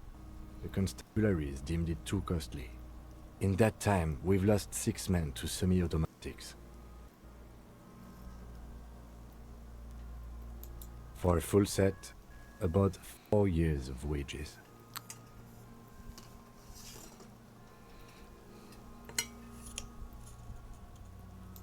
By catching, do you mean, let's not log them as evidence? Let's steal them?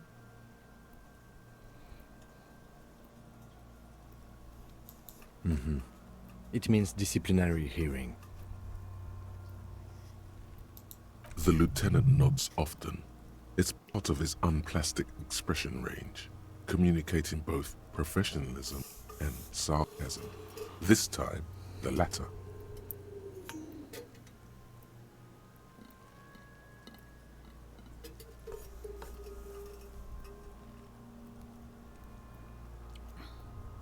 The locals probably scavenged it. It would be odd if he had more after 7 days.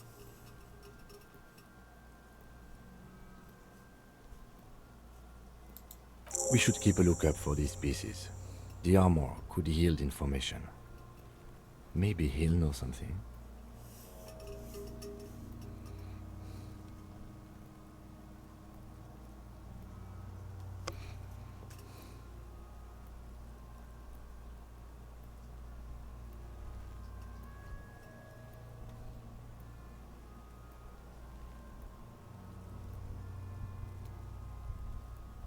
The Sabatons dangle off the man's decaying form, ageless and synthetic.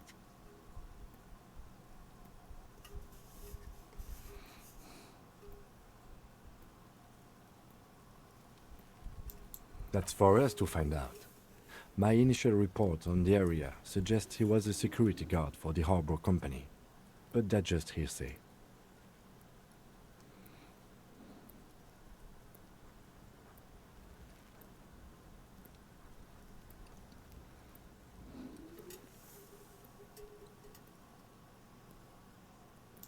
Just something I scraped together from my station. An area report on Martinez. I'm sure you did the same. I agree. This equipment is way beyond what a guard can afford.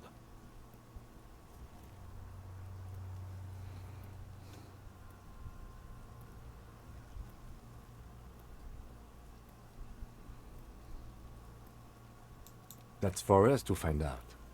My initial report on the area suggests he was a security guard for the harbor company. I agree. This equipment is way beyond what A small bell-like sound fills the air, like tapping on the side of a porcelain cup. It's anything but. This material is a kinetic redistributor. It spreads kinetic energy horizontally, from plate to plate, dissipating it entirely. See? Faint, organic lines cover the plates where they separate into smaller ones. These plates then divide into smaller plates until there are hundreds of them altogether.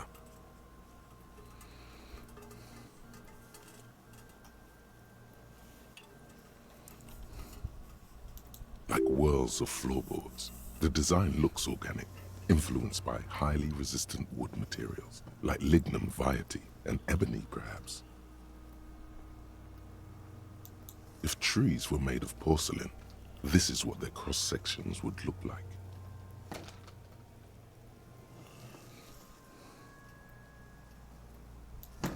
The smooth, glossy surface fractures into ever more intricate interconnections, peaking on the right Sabaton, where you notice.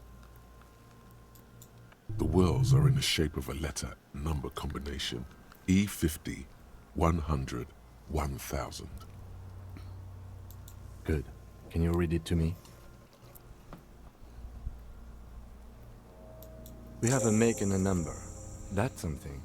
We can use the radio in my kinema when we're done. Either station can chase it for us. This feels dangerous. Are you sure? The Sabatons dangle off the man's decaying form, ageless and synthetic.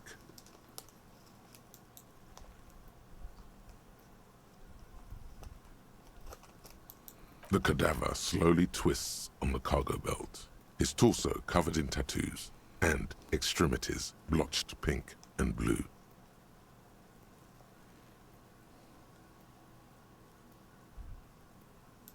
The hangman's knot is pulled tight by the weight of the corpse below. Yellow, hard-edged polyester cuts into his neck. Above, a sliding buckle ties the belt to the branch.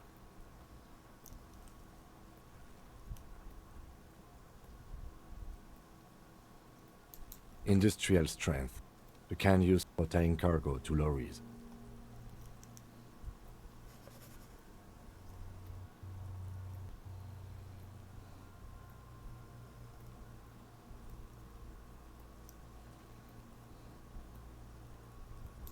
Yes, it looks like they use whatever was on hand, paying no attention to not incriminating themselves.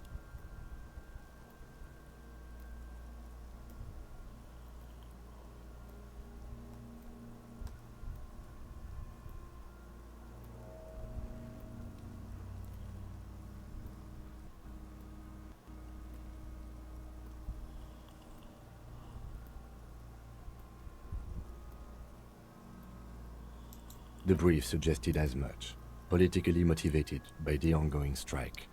Did you not get a briefing?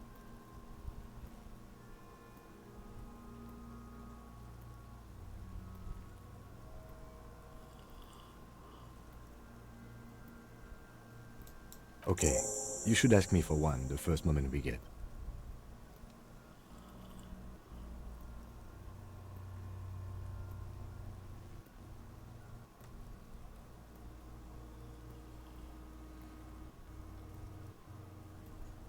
It's not merely polyester, it's steel reinforced.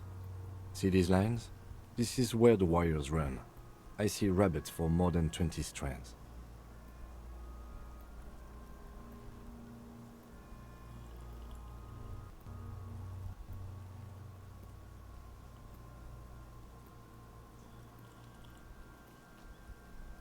This makes getting him down much more problematic than I had assumed.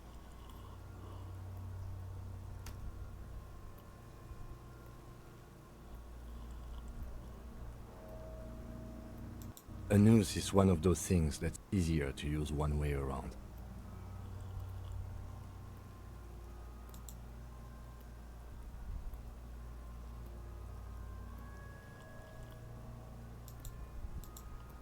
That ladder can't carry a grown man. I didn't see any splintering either, did you? I think they lassoed the branch, then pulled on the belt to close the buckle.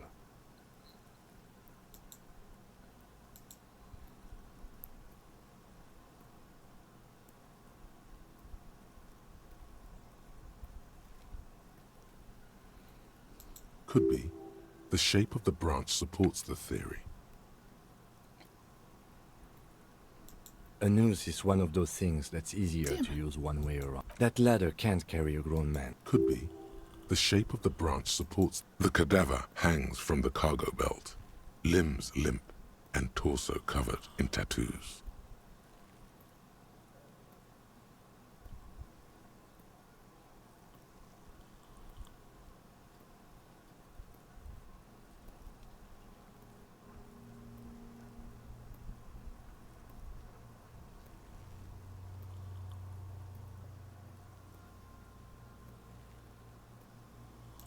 An intricate web of blue lines stretches across the torso, from the right shoulder to the solar plexus.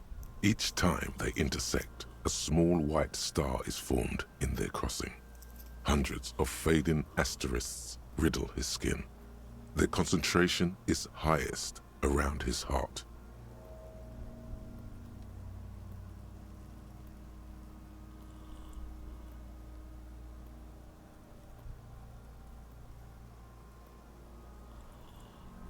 His corpse is marked by stars.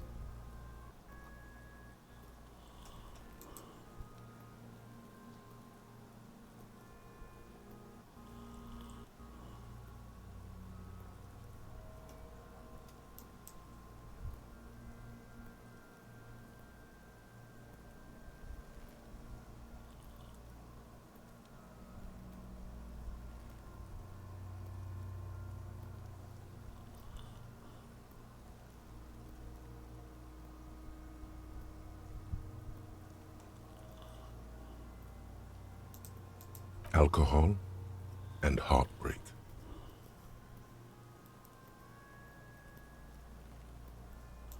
A map of the stars. I do see some similarity to astronomical charts. Great Century Messinian, maybe. But this seems more particular. Customized somehow.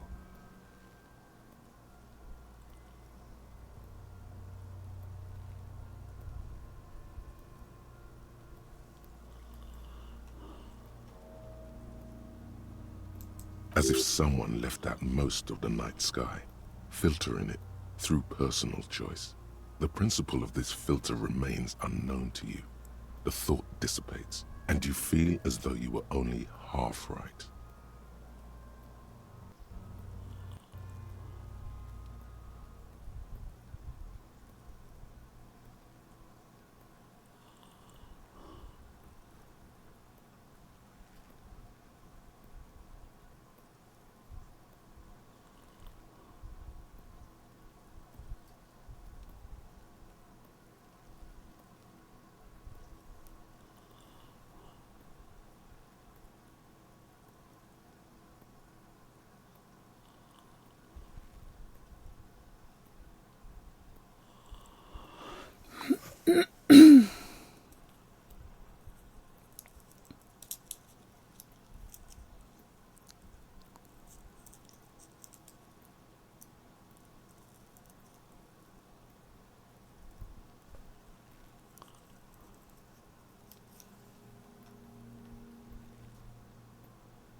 So am I.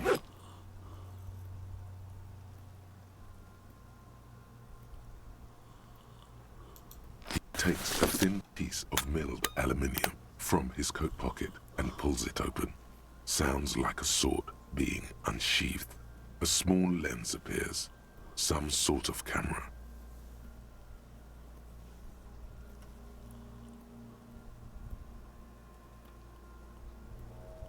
Shit, Kuno! What the fuck is that? An instant color camera.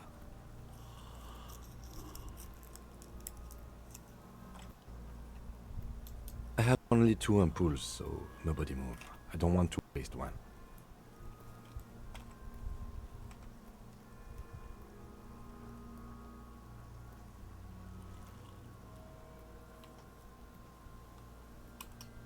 A sound, a shrill flash, followed by the breaking of a small ampoule of glass.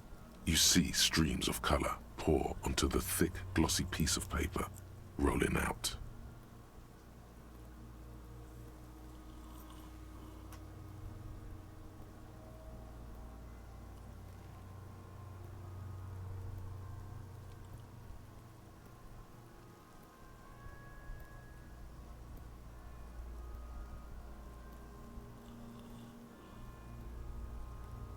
In case we need it.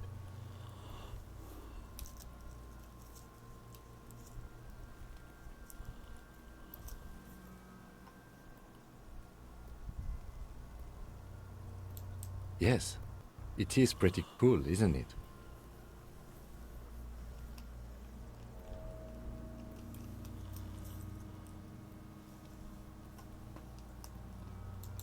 It contains insight to the victim's person. By his build, I'd say this was a man of physical violence. The story he wanted his body to tell was important to him. It is his letter, to us. Someone should decipher it. We'll need to show it around.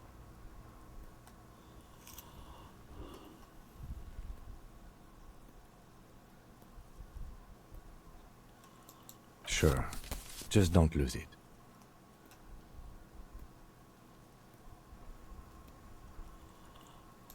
The glassy-eyed corpse looks by, his mouth mute and his skin as colorful as the chemical rainbow on the photo paper, teeming with opportunistic organisms.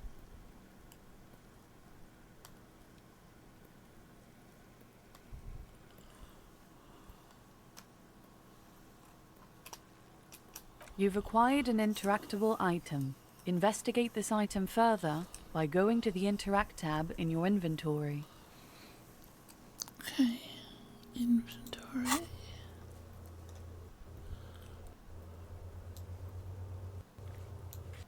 No, that's the journal. That's not my fucking inventory either.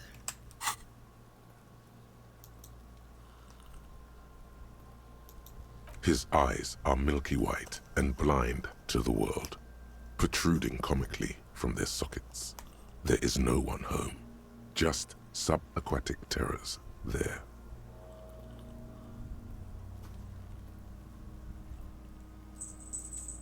Dark brown hair grows on his head. His face is ready to explode from the organic processes inside. The death's head grin has passed. What remains is an unrecognizable mess.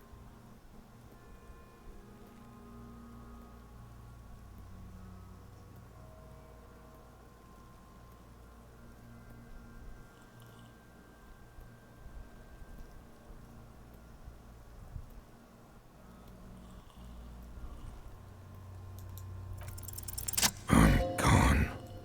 Oh. That's the voice.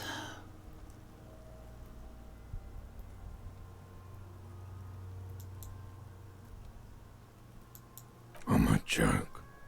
Look at me.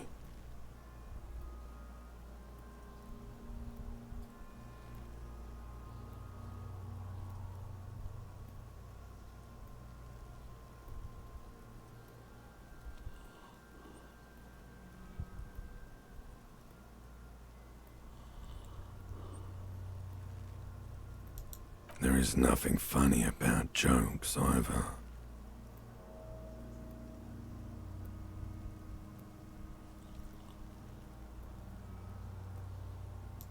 A killer, a motherfucker, and a killer.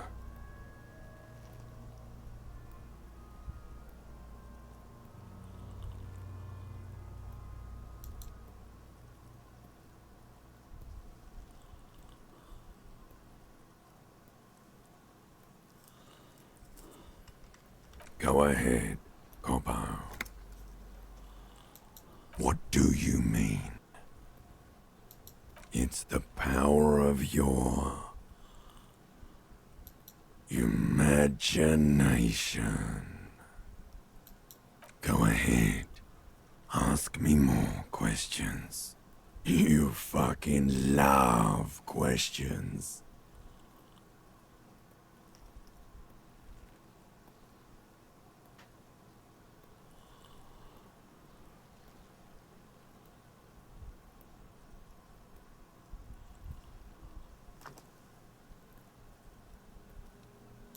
Because you're a copperoonie. Look at all of them go. Do you want more questions?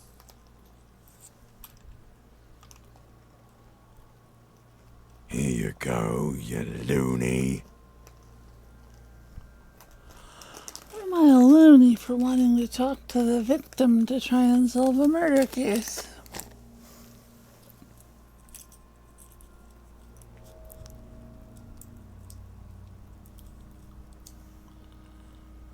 Because you have.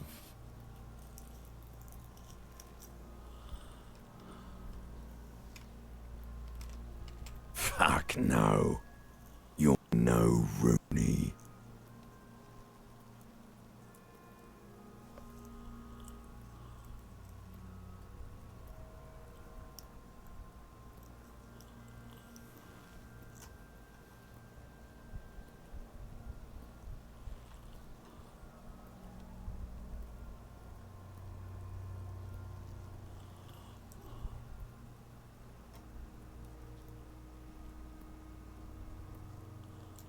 Between you and me, your name is probably Harry.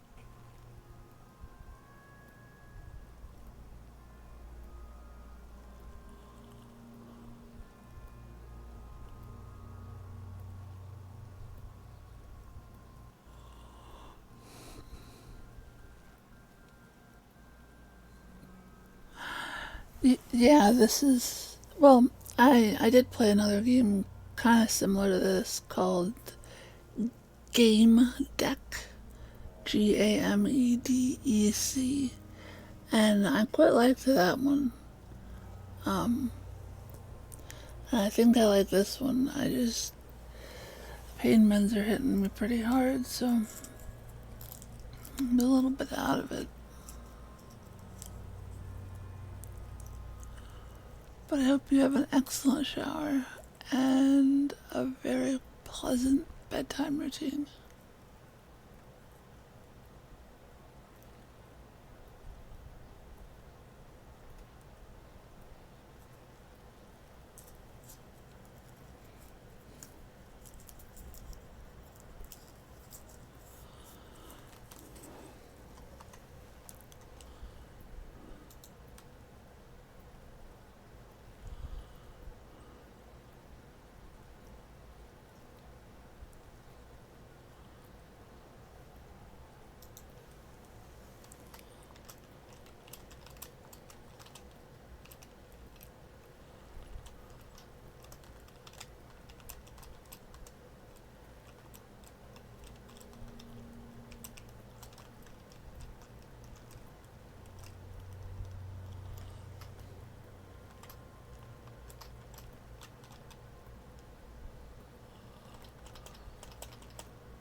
You can be anything you want, brother Corpo.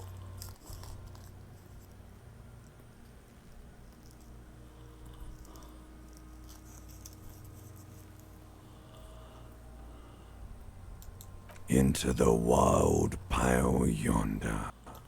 In the past, way out in the west. Come back later, Corpo. Amuse yourself with my frank manners and my memento mori features. If possible, also, see me in your dreams.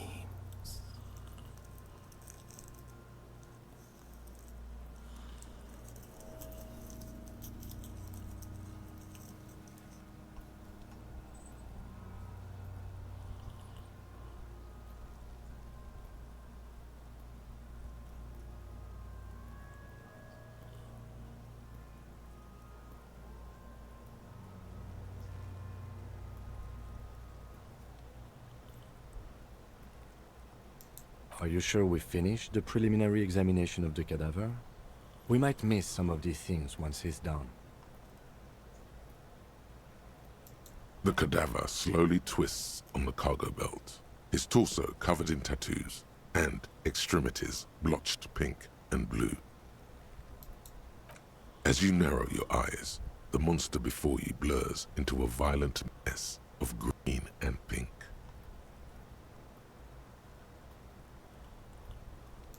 This is a trick. You've done it before. Pink is where the blood settled in the first hours post-mortem. You can use it to see if the corpse has been tampered with. Does his position at the time of death match the discoloration? Only the lower extremities are pink with a dash of blue. His fatted hands, thighs, and his neck, just above the noose. The rest of the corpse appears dark green in the cold spring air.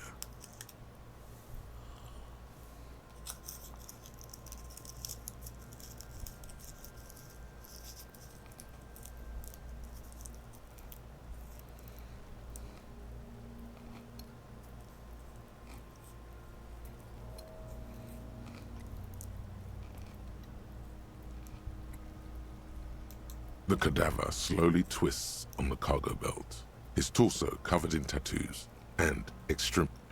As you narrow your eye, this is a trick. Only the lower extremity. I see it. His neck too. The lividity goes right up his chin. We have good, well-pronounced discoloration here. The monster comes back into focus, an explosion of color, coursing with dark marbled veins. His stomach appears pregnant with something. Black liquid streams down his thigh and onto his boot. I knew I should have taken those So, boots what do you off think? already.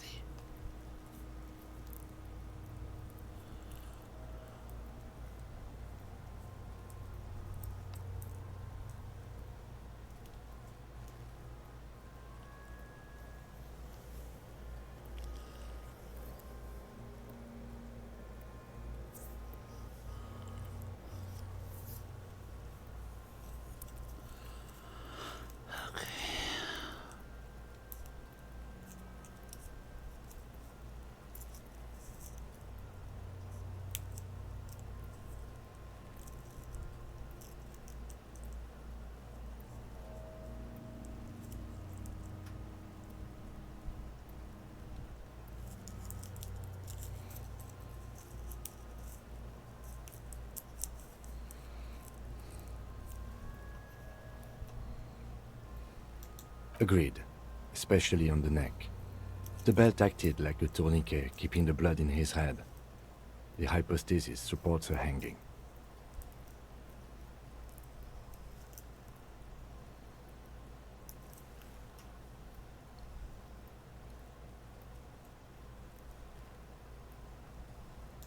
There's always a chance. We should check for ligament marks on his neck to see if they're in tune with the belt. We'll have to get him down first.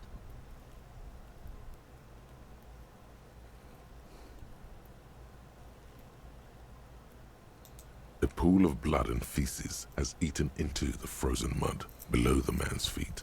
Purge liquid is dripping into it. drop by drop. Purge liquid. The victim appears to have contained no more than half a kilogram of digestion at the time of death. The fuck he's saying? Talking about shit.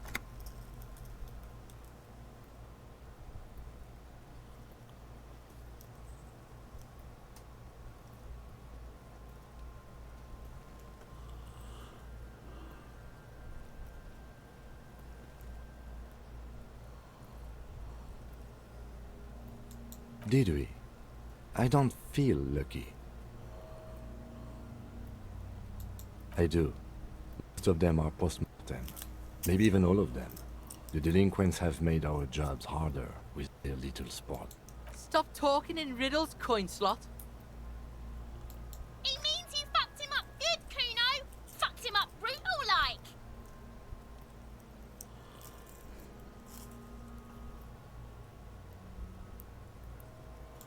But there is no breath to catch. Only the cadaver filling the air and your nostrils. He slowly rotates before you, decomposing.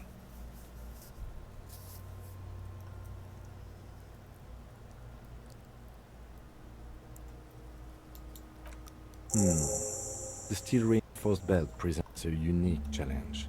I brought chain cutters, but I don't see a good angle of approach to the belt. The cadaver is a good 1.2 meters up. Neither one of us can reach the belt without assistance. And even if we do, there's the question of cutting it.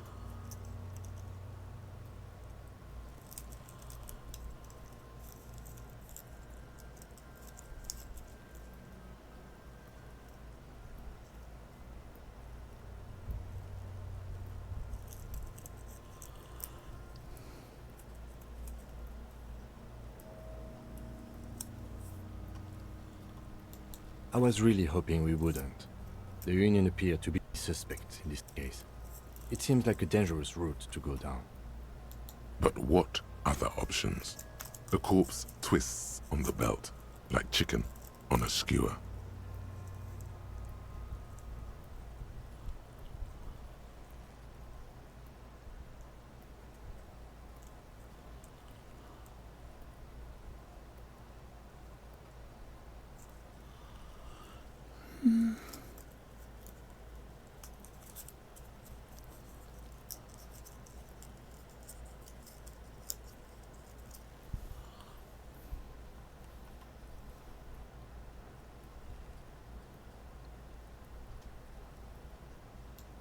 Climb up there and saw the ground. There has to be a less risky way, with less falling down of trees. Yeah! Bang bang time, pig! Shoot his head off! How?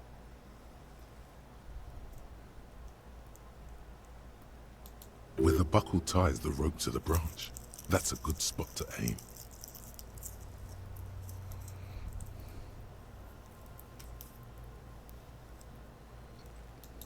Where? Ah, yes, I see. If the shot hits that, there might be a chance. Yeah, now we're talking. Entertain a Kuno with some shit. They'll mix! The pigs will miss Kuno.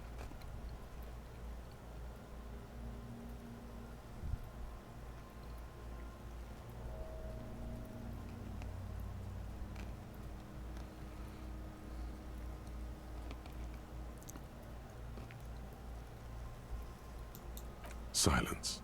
With his elbow sharp, the lieutenant unzips his and produces a lightweight firearm.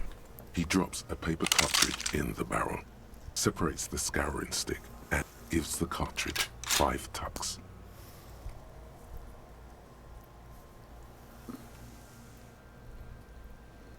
He then steps back and assumes the fellow's desk position, taking aim. The corner of his eye twitches. His finger is on the trigger. He's gonna fucking miss! Oh, shut up, you little shit. The kid's voice is drowned in a shrill blast that echoes off the walls of the surrounding tenements. A cloud of smoke slowly parts in the air as the lieutenant steps back and says to himself, God damn it.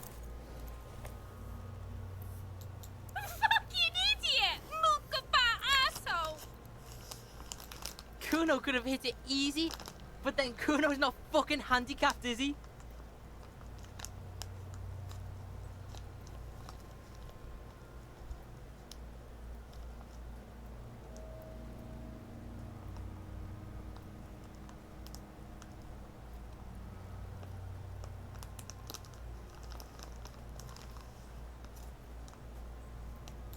I have to say, it's beginning to look unlikely we can get him down without assistance.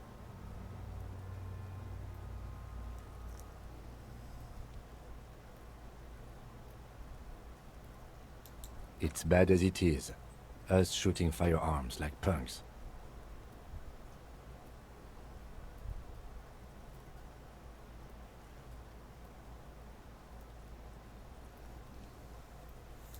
Go ahead. I'm not stopping you. Just don't lose it.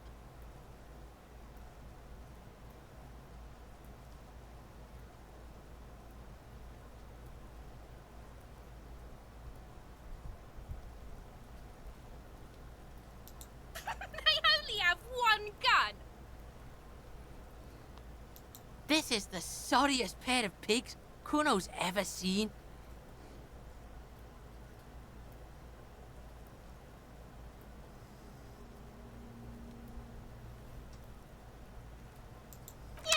You fucking banana boyka.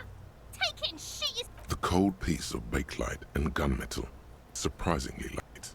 Your fingers fit right through the guard, instinctively resting on the trigger.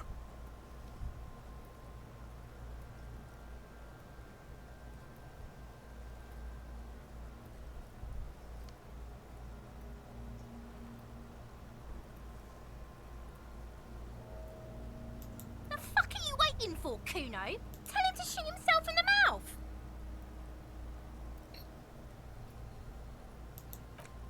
The buckle comes into focus in your sights. You stand with your feet planted firmly in the ground and your left hand supporting your gun arm.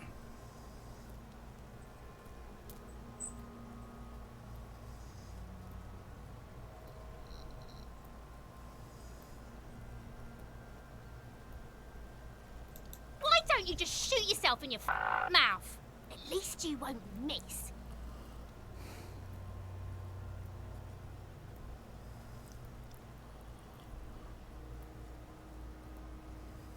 Your field of view narrows. The branch slowly moves, becoming entirely two-dimensional. The metal buckle glimmers, catching the morning light as the corpse slowly rotates.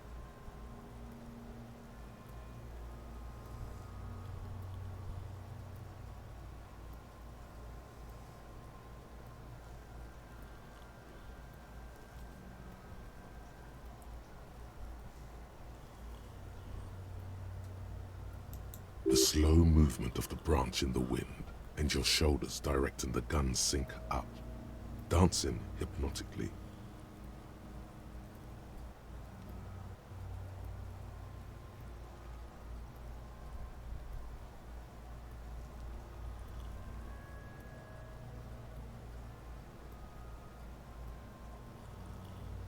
Look, he's crying. You gonna cry now, fucking faggoty?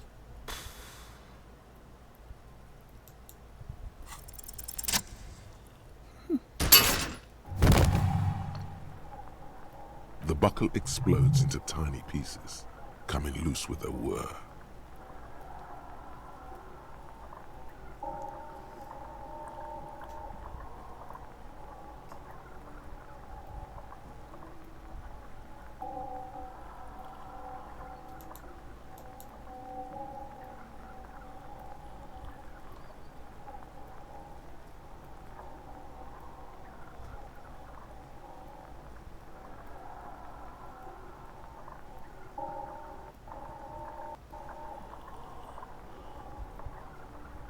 With your hand numb from the recoil, you look at the body slump down.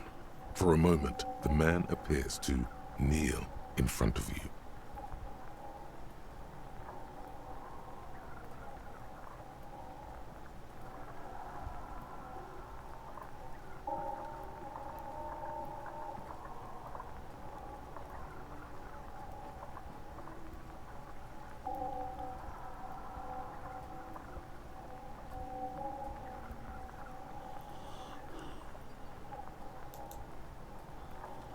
looking straight at you, helpless, trapped within itself. Communism. Communism? It takes a millisecond for the association to flash within your cortex. You have no idea where it's coming from, only that it's right.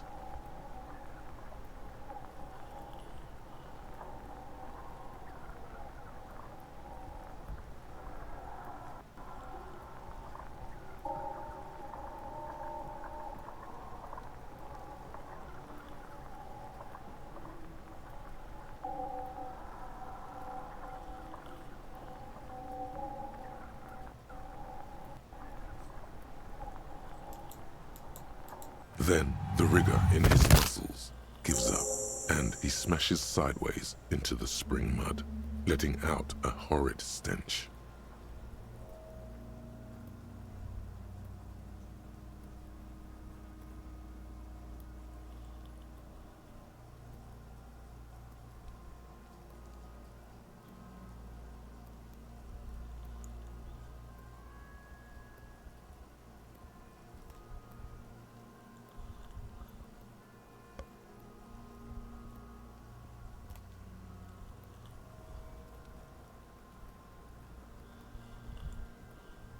By being a damn good shot. Ace is high. The Ace is High, a custom invented by the aerostatic brigades during the revolution, is used to celebrate success in Revachol, especially in sports. The gesture is spread across the world, despite the defeat of the revolutionaries themselves.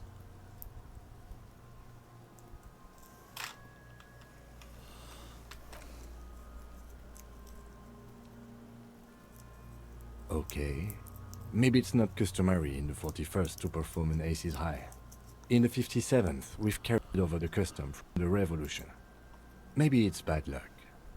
Anyway. You left him hanging on an Aces High? What is wrong with you, you sharp-shooting arsehole? I didn't mean to. I pushed the 2 instead of the 1.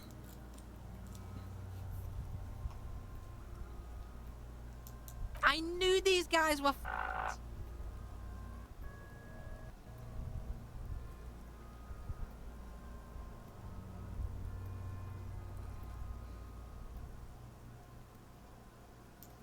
Kuno cracks with laughter. Sounds like someone strangling a seagull. It's clear he enjoys himself. I knew they suck each other off. We will perform a field autopsy and determine the cause of death. But before... Excuse me. The stench is getting bad. I'm sorry to interrupt the jubilations here. I need a little breather before we do the autopsy. Yes, the 4 phases of a murder scene. 1. Investigation of the scene. I can't say I'm satisfied with that part yet. I still want to know what's in that trash container. 2. Initial examination of the victim. We were exhaustive in our efforts there. Good job. 3. Field autopsy. This will not be pleasant or easy, and it will have to be performed on the scene. The fuck are they on about? Cops are gonna cut his shit up next. 4 and final, transport of the coroner's case to the district morgue. I'll do that. God, this stinks.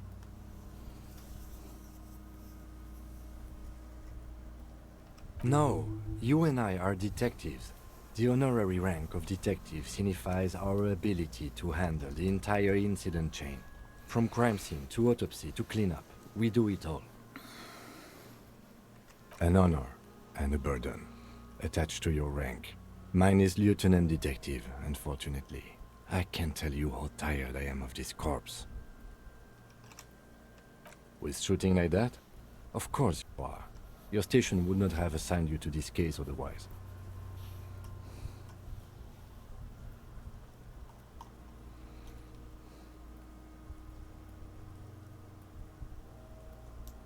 In the meantime, We should try to interview Evrard Clare, the leader of the Union. Harbor property was clearly used in the hanging. The harbor just east of here. Getting in might prove a challenge, though. Or we could ask around for the representative of the logistics company. My initial information says the Wild Pines have sent some sort of strike negotiator to wrangle control back from Evrard.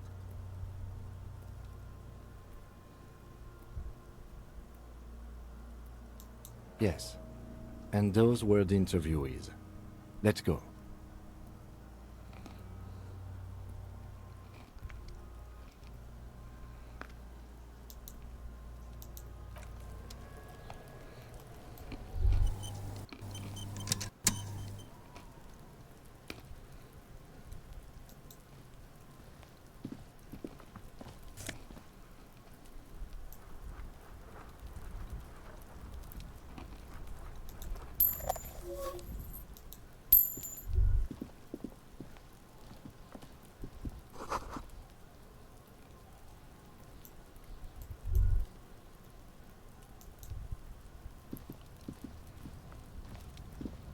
An inconspicuous pile of the roofing material, Eternite.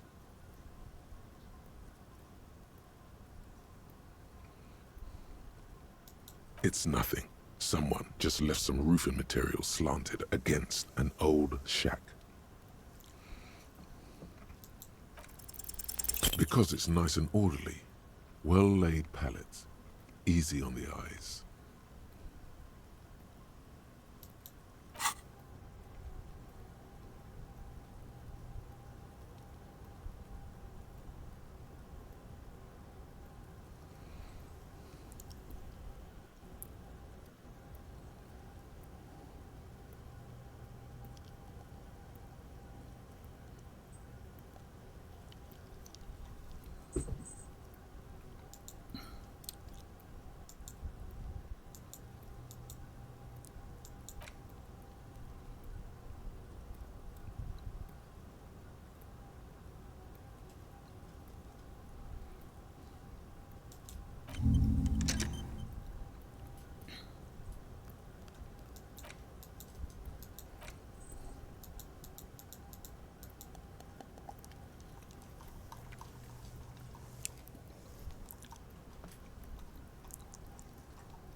No, there's more to this. You get this strange feel. Hard to say. It's gone now. Feelings pass, you see. Especially the small ones.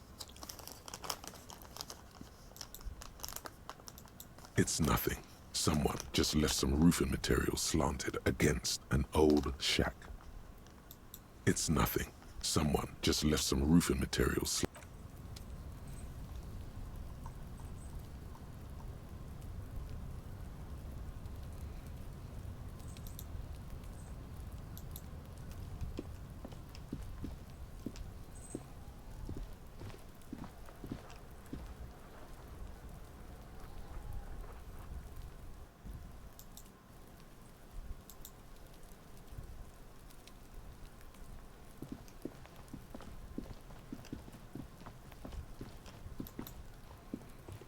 The rotting man lies on his side with his eyes looking straight. The lieutenant adjusts his glasses and takes a deep breath.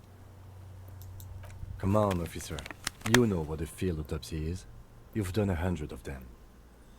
What you do know is, at 18.9 kilometers, The dormant shield volcano, Corpus Mundi, is the world's highest summit, and the failure of the 38 single, Et puis descend, to crack the top 20 was the death knell of disco. But what a field autopsy is, you have no idea.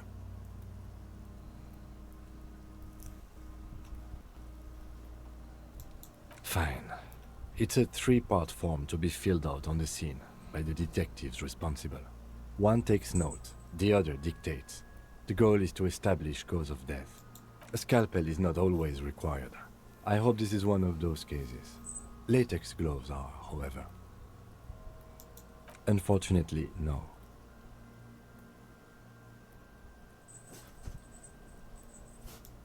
Let's not go glove hunting, please. Let's use division of labor. I perform the anatomical side, while you take notes. In your paperwork, officer, just fill out the field autopsy form.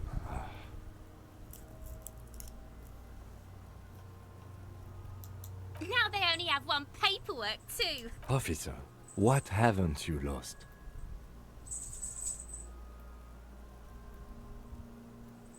Yes, barely.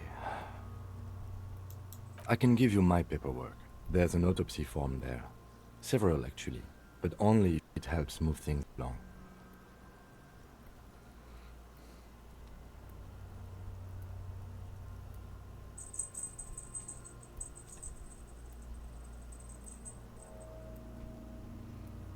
Yes, well... It's okay to cry, Runkari. Right. The autopsy form is near the end.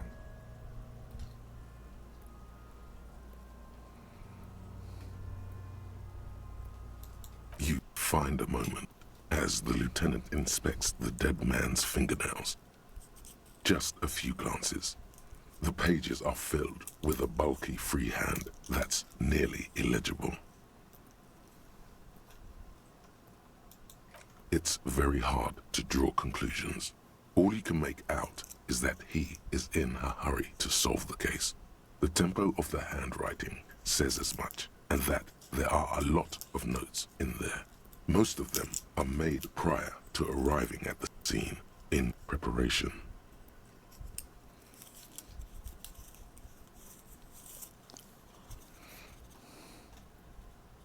Odd, there doesn't seem to be much about you in his notes, as if you aren't the sun around which the world revolves. Could it be that the case is not about you? What? The dead man stares in silence as you crack open the ledger. The bright red paper is covered in boxes and lists, describing the condition of his skin and organs in 3 parts. Above those, an 11-field info form needs filling out first. It begins with,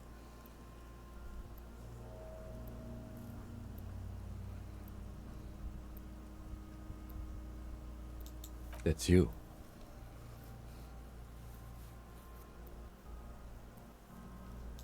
the corpse lies there, indifferent to your retrograde amnesia.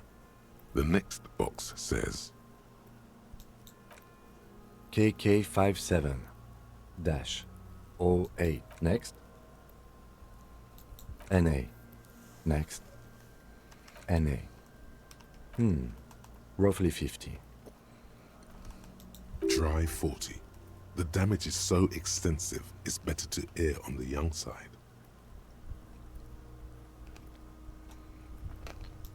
He nods.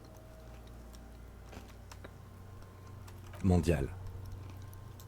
Fair to olive-skinned, from the Isola of Mundi. This is as vague as it gets. You might as well say whitish. The pudgy mess of curdled meat looks neither mondial nor... Fucky, fucky! Male. Pigs can have sex! Nor does he look male, with his pregnant belly and indistinguishable face. We're still going with March 4th, 51. What else? 9. Body identified by is non-applicable. 10. Case number is the same as the coroner's case. KK 57 0503 0815 listens motionless, with the cargo belt still around his neck. Only one box remains. None, at least not after the initial examination.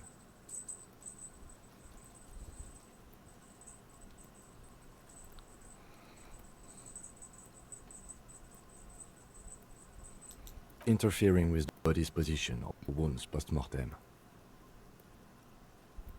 They'd have to have incapacitated and carried him over. This man was more than a match for untrained dog walkers.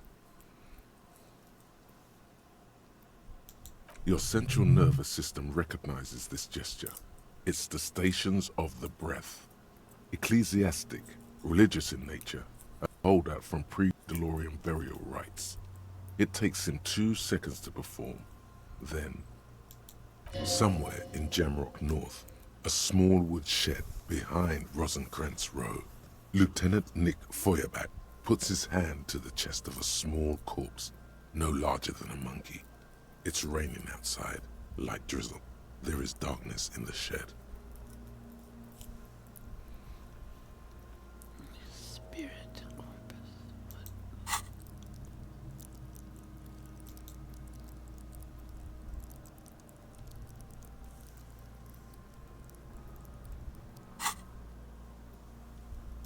Elsewhere yet, an obese female sits in a wicker chair, her silhouette bull-like against the window.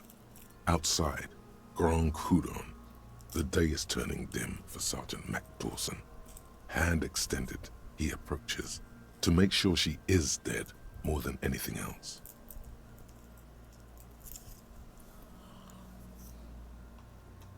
And so, all across Jamrock, Coal City, GRIH, 42 deceased persons found today, 42 stations of breath. We should start the post-mortem. The corpse cannot feel Kim's hand on his chest. It no longer meaningfully interacts with its surroundings. A thicket of boxes and lists on red copy paper tries to answer why.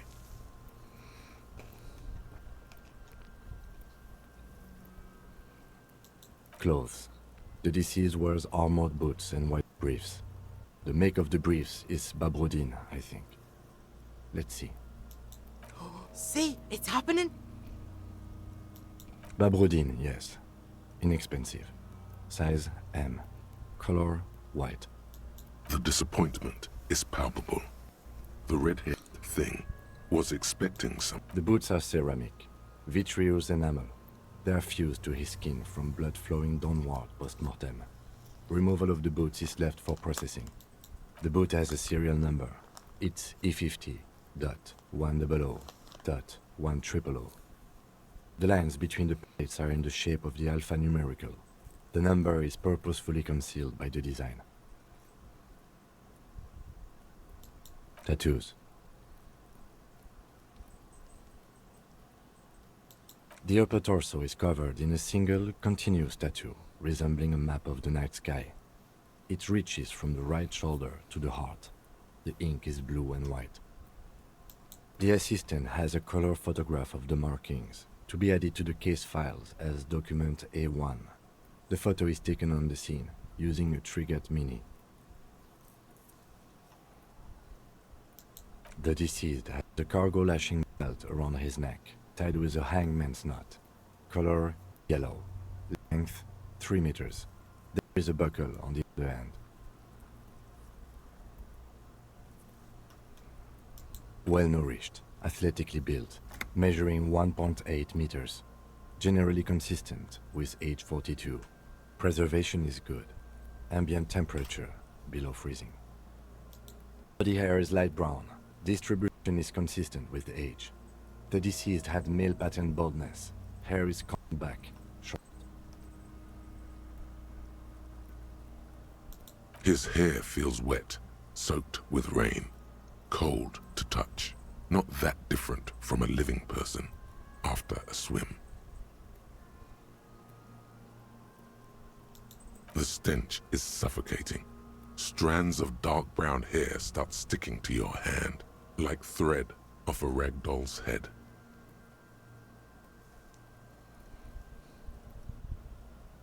Lividity is consistent with hanging. The head is congested. Contusions are present on the head, chest, and thighs, consistent with stones thrown post-mortem.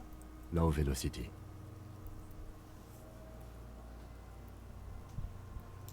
Fucking low velocity? You think Kuno doesn't know what you're talking about? Velocity was fucking max!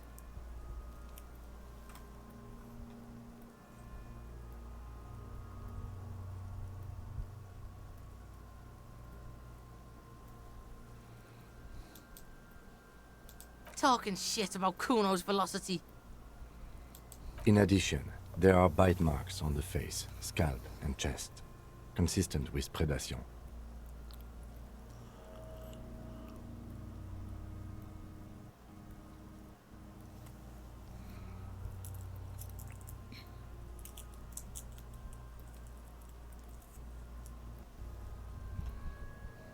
Ligature mark.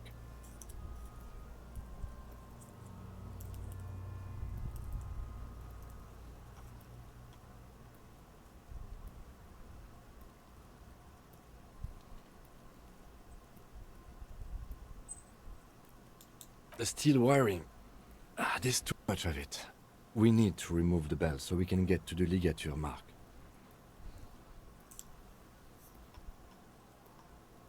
You got just the right tool for that. The chain cutters.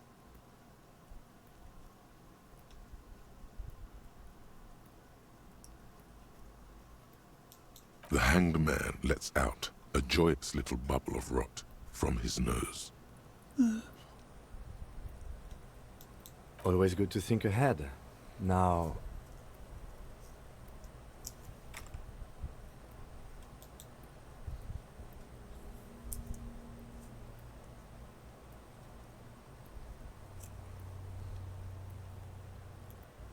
we need to cut the belt to see the ligature mark below. Carefully, with as much precision as you can. See? My pig is gonna fuck his head off. No, he ain't. Your pig's a boring fuck.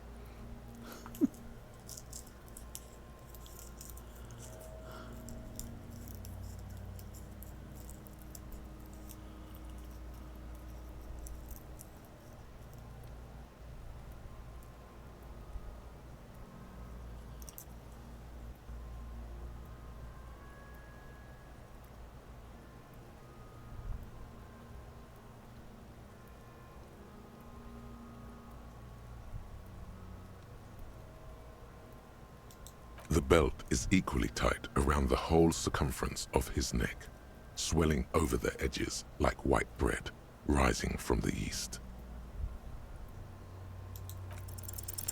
After some deliberation, you sink the cutters into the knot tying the belt together. You squeeze the rubber handles together, sweat forming on your brow.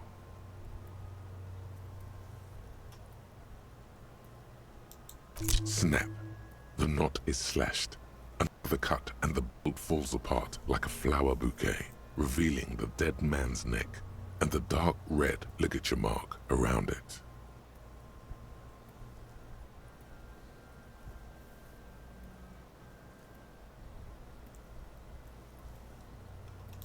The rope rises to a point, leaving a gap in the ligature mark.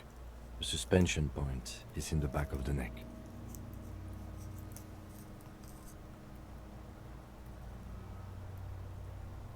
Hemorrhaging is observed on the skin, above and below the ligature mark. The mark is well pronounced, consistent with a drop from 1 or 1.5 meters.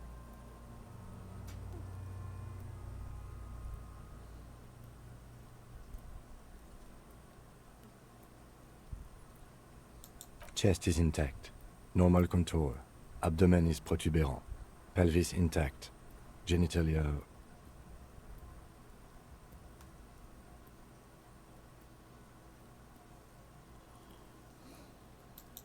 now! Let's get out and see!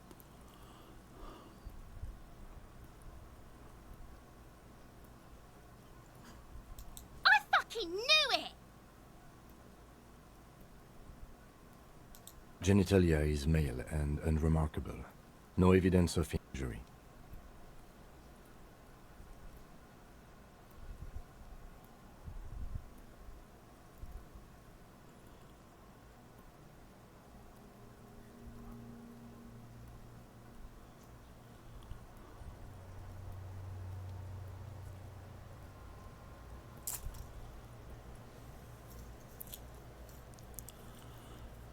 The dead man's penis is average-sized, congested from the downward collection of blood. The testicles are uneven in length, hanging underneath. The genitalia is greenish. Marbling is present around the crotch. Back is symmetrical and intact. Upper and lower extremities are intact, but asymmetrical. There are combat injuries on the right hand, thigh, and hip.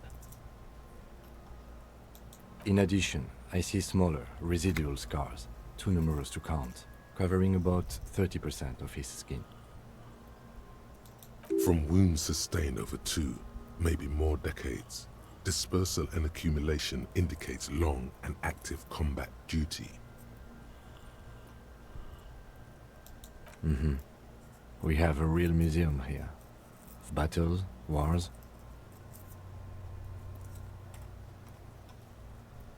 Last item. Hands.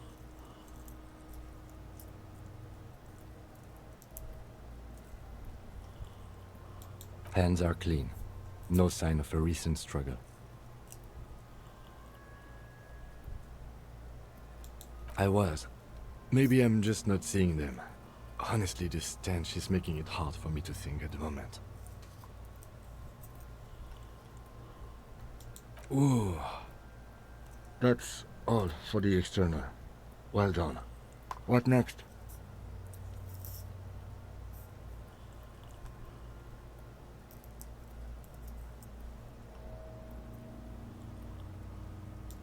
Central nervous system. I have nothing. Do you have anything on this man's central nervous system?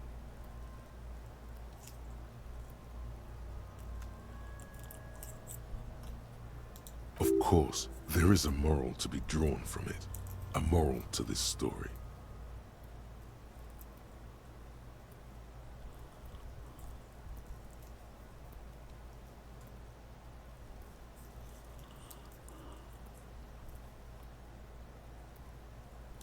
What would that be? The dead man looks, too, with barely contained excitement to hear the moral of his story.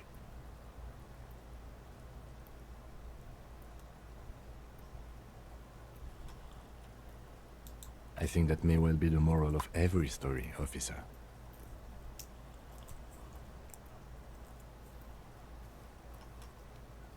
Good. Musculoskeletal. Purge fluid is coming from the mouth. Not injury-related. Eyes and tongue protuberant. Hyoid bone. Let's see.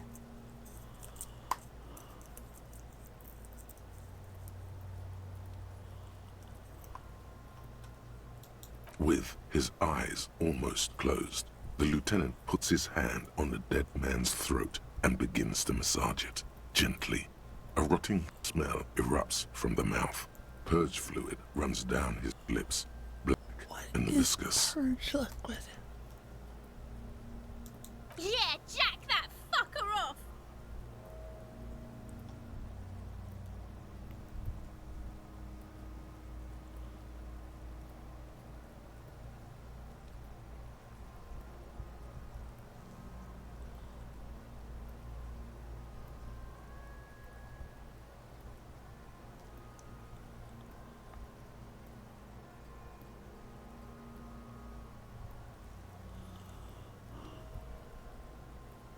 The hyoid bone is fractured. The rest of the musculoskeletal system, respiratory system.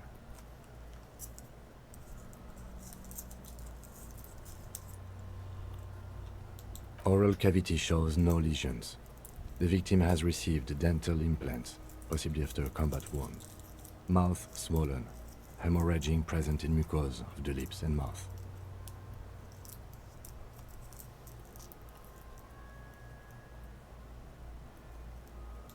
No scream, no sigh of relief rises from the darkness inside. It's humid there. Sickly sweet air, unlike anything living. You feel like throwing up. Straight in that mouth. It's hard. You taste stomach acid in the back of your throat. A contraction. Your throat pumps a little something from your stomach and into your mouth. Inside, you see darkness. Just There are ancient mysteries down there, Kobo. Ask me later. Hemorrhaging present in mucus. Hepatobiliary. NA. Ah. Are you a hepatobiliary expert?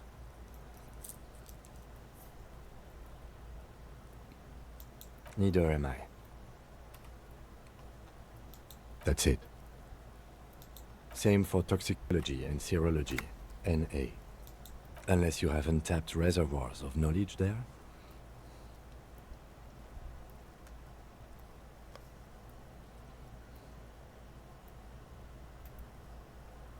Like a toxicology screening? At this stage, I doubt processing will find anything, even if he was brimming with cocaine. But still, you should add a request. Brimming with cocaine.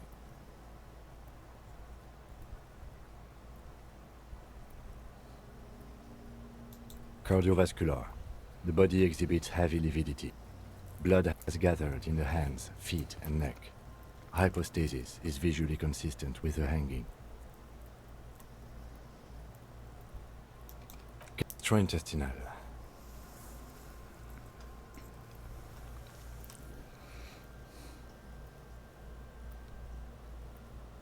Digested semi-solid food in stomach.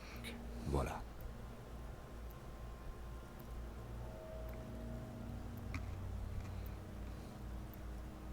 What's next on the list? Let's see. We have bite marks, contusions on the head and chest, and a ligature mark encircling the neck. You'll need 3 feels. Leave a 4th one too.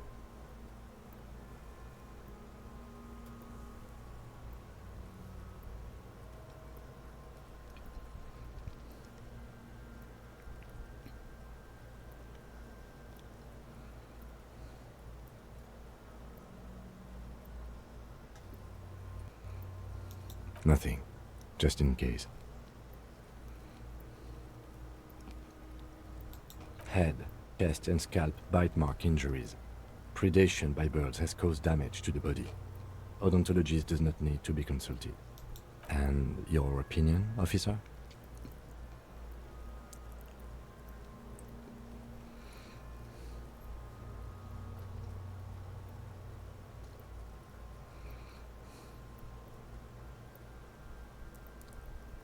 Agreed. Next injury? So, the scalp bleeds from a post-mortem head injury, a stone. The injury does not have the rim of an early inflammatory response. The perpetrator on the scene has confessed to causing it post-mortem. At maximum velocity, fucko! Has confessed to causing it at maximum velocity. Coagulated blood sticks to his scalp, chest, where the countless stones have hit the dead man. Beneath, the description of injury. 2 boxes. Right. Next.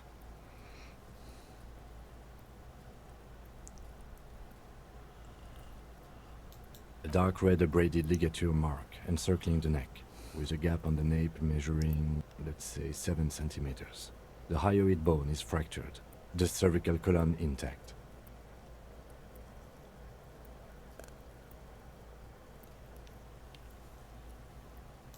I see hemorrhaging on the skin, above and below the ligature mark. Depth of the mark, 1 centimeter. No signs of... Below the note, 2 customary boxes wait to be ticked. The man's head jerks to the side. The ring around his neck is visible.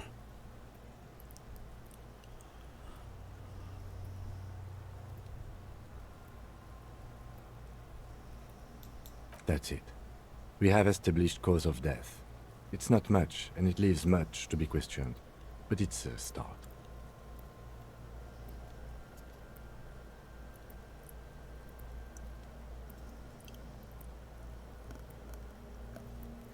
Let's wrap this up. I pronounce this field autopsy over.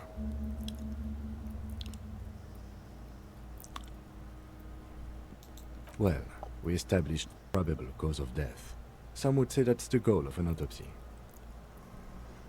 We also requested a toxicological screening. That was thorough. The results should arrive in a couple of weeks, if we are lucky. I will not hold my breath. We were thorough with the list of injuries too. Describe them all in detail. What is there to say? Given the circumstances, it was a professional field autopsy. Oh yeah, well done, Master Detective. Maybe a drink is in order. Now we put him in a body bag and I drive him to Forborg for processing.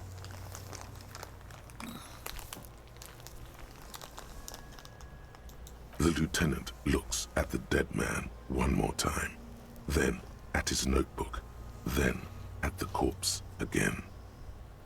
You tilt your head, also looking at the corpse. I'm sure we didn't get everything. There's always something.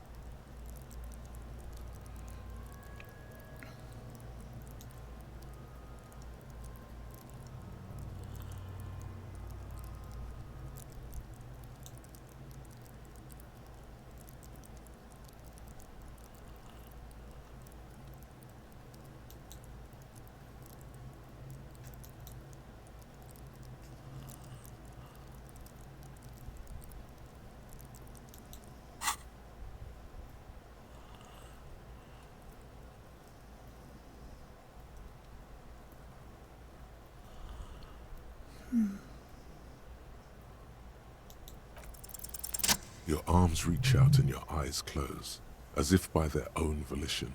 It's dark all around. You feel cold, slippery flesh, first with your fingertips, then under the palm of your hand.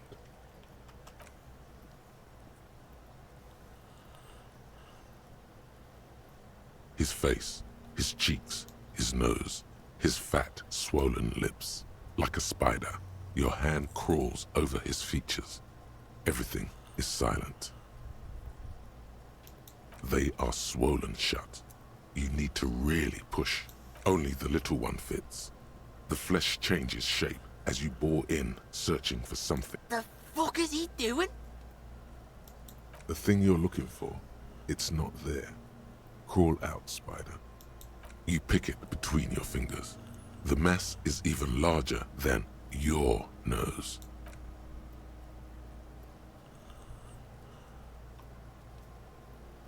The oral cavity is cold and moist. A ball-like tongue attaches itself to the base of the mouth, lolling around like a scallop. You're on the right track.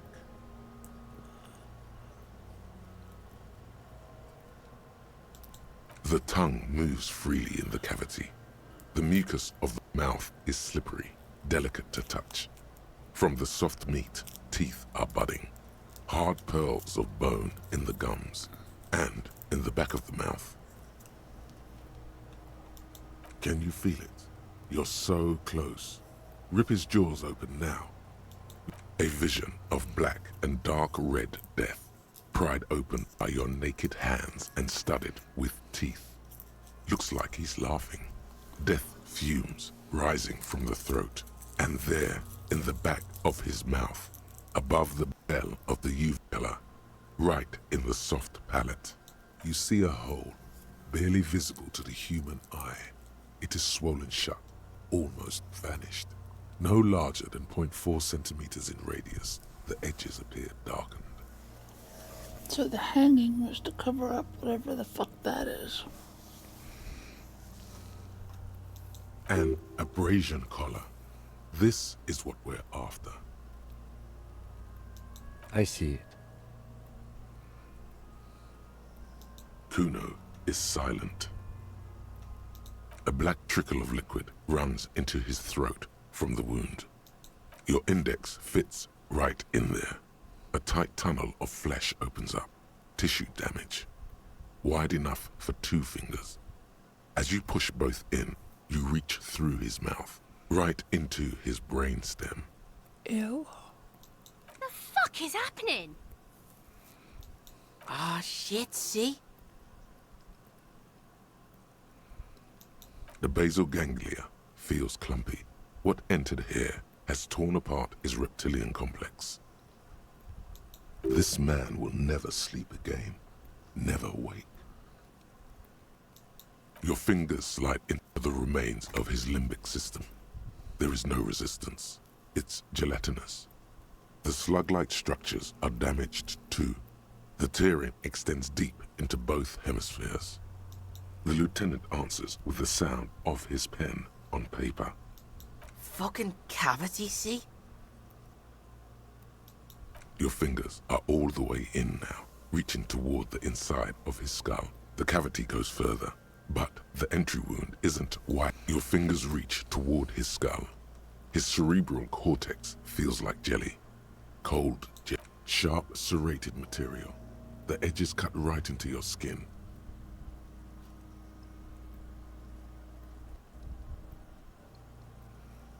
There's a tiny crack, a protrusion in the cranium, right in the back of his head. Your finger must be pointing straight at it, from the inside. The object that is in there stops just short of the skull, in the encephalus, knocking this tiny fracture into the cranium. We have the makings of a very small exit wound here. Forget about the fucking exit wound, Beano. The pig is wearing him like a fuck puppet.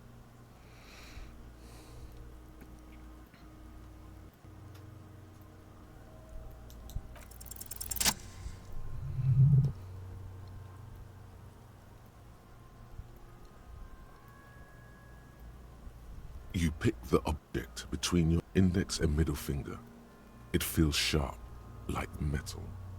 With your face twisting from pain and concentration, all you need to do is just... The inside of the head feels cold and smooth, like a glove. Sweat drips with a plop. Your hand emerges from the mouth, covered in blood up to the wrist. Between your fingers, a small flower, a blossom made of lead. Fucking beautiful! A bullet.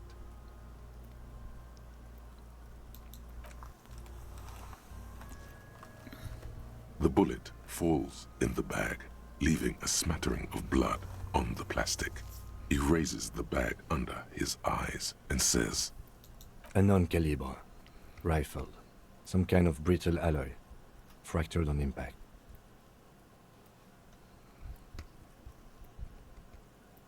No, you deserve it. We can log it later. Looks like we need to add one more item to your injury list. Injury number 4. Oval entry wound with an abrasion collar. Soft palate, back of mouth.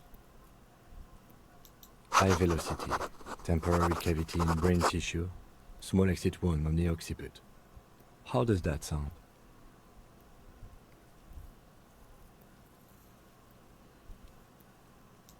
Opinion, fatal injury.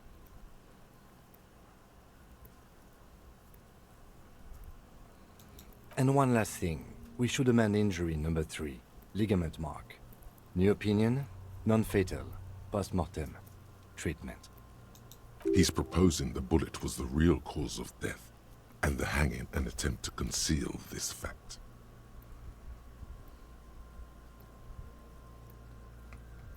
Treatment, officer, is an attempt to manipulate the body after death, to hide the real cause with a false cause.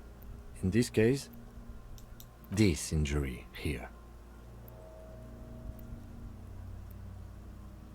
Yes, and the belt around his neck, the hanging, even dragging him to the yard. All of it was done after this man was already dead. I have had my doubts since you showed me the tracks. Why did they carry him over? Why not march him, I thought. There was no satisfying explanation. There have been other signs too. Small details. Everything is too neatly designed for us to assign probable cause here, as we did, full-heartedly. Well, no more. We almost fell for it, he thinks. Almost.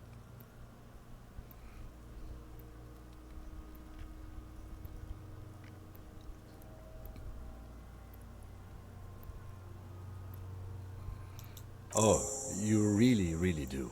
I am glad to hear you say that. Your room in the Whirling in Rags should come with a bathroom.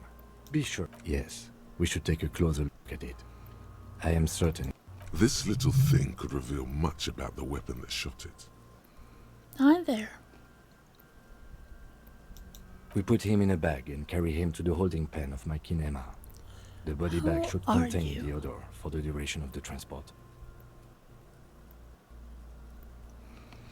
I'm okay. I'm very tired, but I'm okay.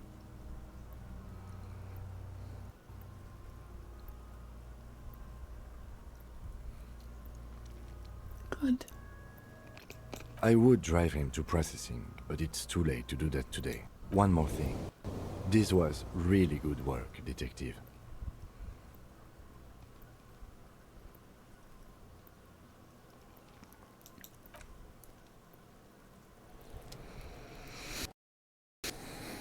So this is a game called Disco Elysium.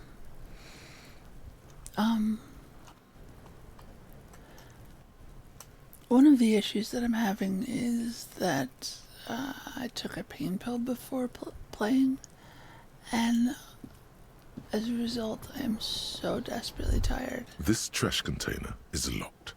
The sliding lid has a padlock that says, Whirling in Rags. There's something in there, not necessarily connected to the case, but still. The body is downwind from here. Maybe you prefer the smell of garbage to the smell of death. Trash? Food waste from the cafeteria? They lock these containers to keep the derelicts from flocking in. Could be evidence too. What do you mean, feel?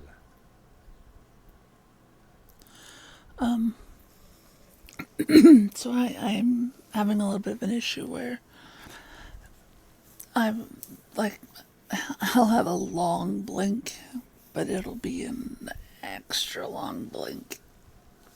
But that is starting to fade, so hopefully I won't have any other issues with it.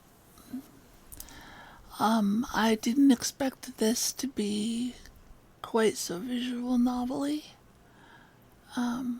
But so far I like it.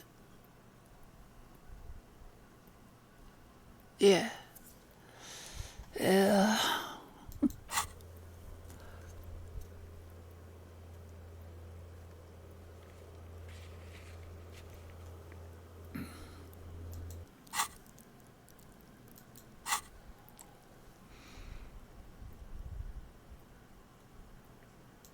I agree. We should get someone from the remote viewers division here.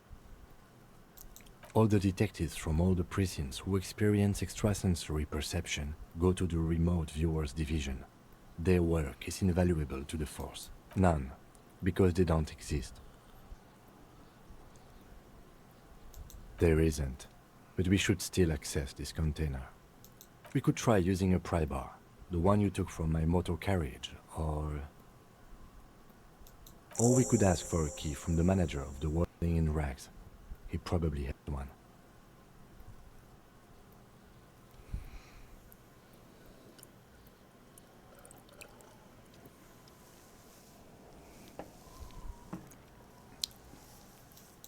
Since this is my first time playing, I went with a balanced build of 3 points to each attribute, which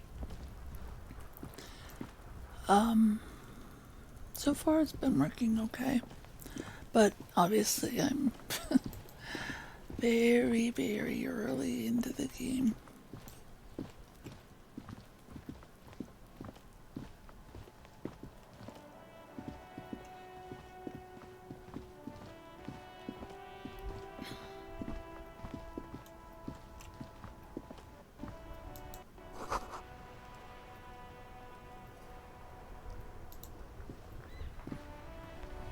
The RCM in Martinez. What can I help you with? We don't see a lot of police around here. That's all. Of course. What can I help you with? Me? I am just a gardener. I am pleased to meet you too, officer. Of course. Where to? Wild Pines? You mean the company woman? Yes, a representative of the harbor. She should have set up operations nearby. Oh, that must be the woman on the giant boat. There's one docked on the pier. It arrived a couple of weeks ago. It's very hard to miss. There's the pier, the Cape Side apartment buildings, some more tenements. Not a lot, really.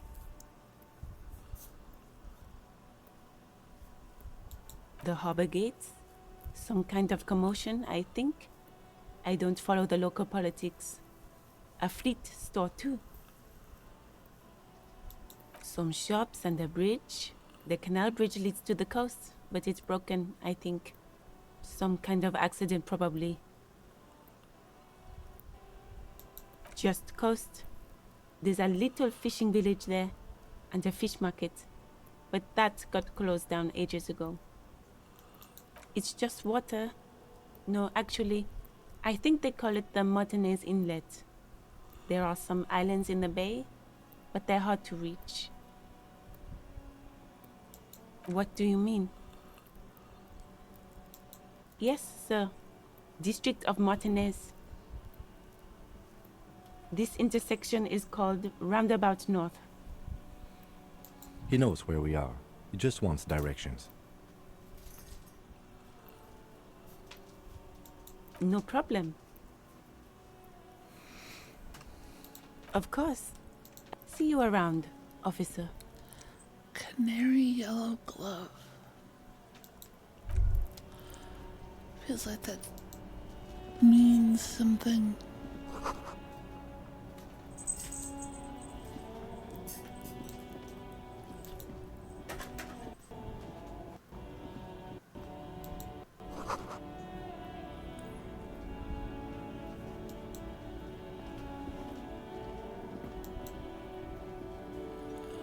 So, have you played this game before then?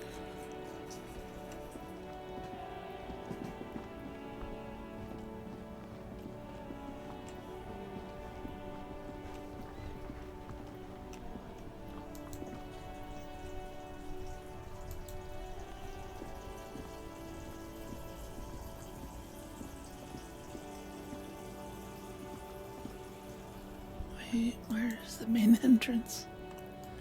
Shit. There it is.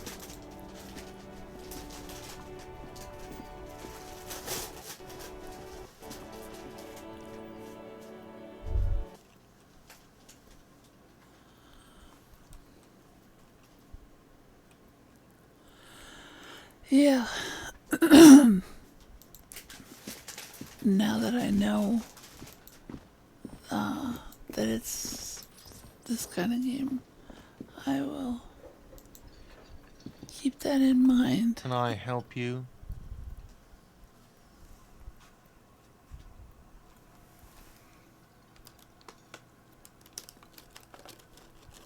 You may hear some nomming sounds. I'm gonna eat a couple cookies.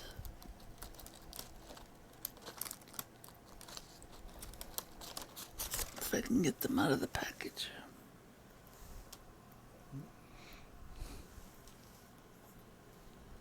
Mine? No, it belongs to the Whirling in Rags. Thank you for clearing that up. Why do you keep the container locked? Why? To keep the hobos and drunks out. That's why. And the neighbours too. They put their trash there and they don't pay for the garbage company. I thought as much. And are you the only party with access to trash container? Well, yes. Us and the garbage disposal company. It seems a little callous, doesn't it? Something stirs in you.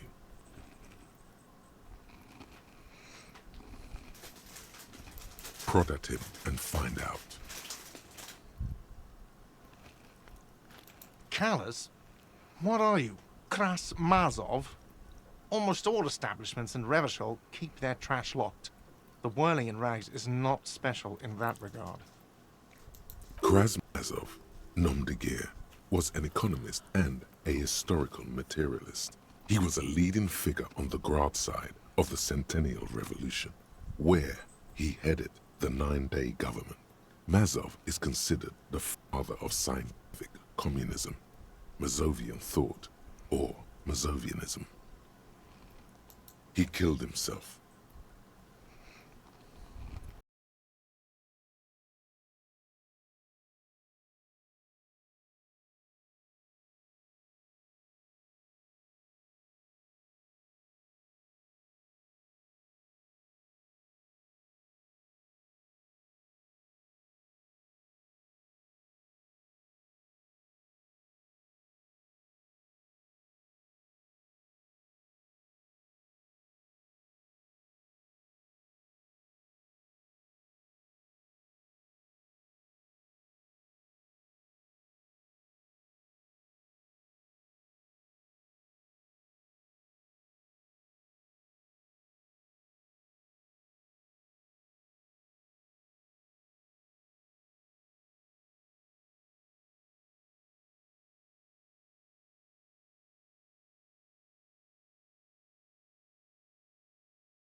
There is, but you won't like it. The smell of rotten food rises to greet you. You see soggy cartons, dirty rags, and organic waste. We're just in time. This hasn't been emptied for over a week. You see milk and egg rest with one broken egg in it. Some pasta wrapper. Picking up the soggy packages somehow feels familiar.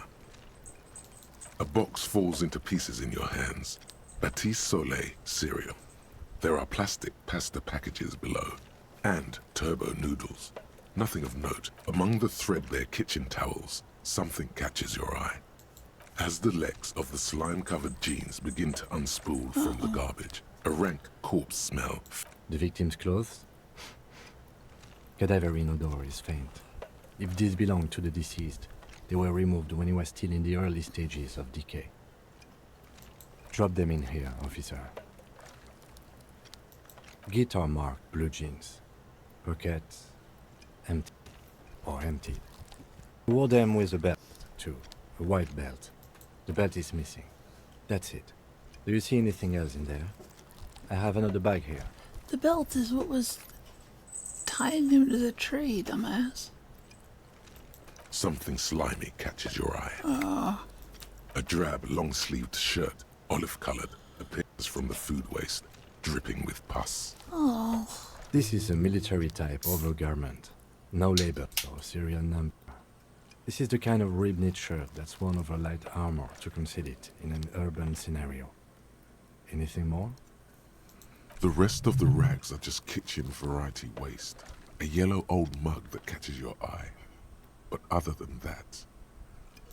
All right. We should go to Gart again and ask if he knows who put the clothes in the trash. It could be as simple as someone from the hostel cleaning the yard. Or that one. I'd advise against confronting that force.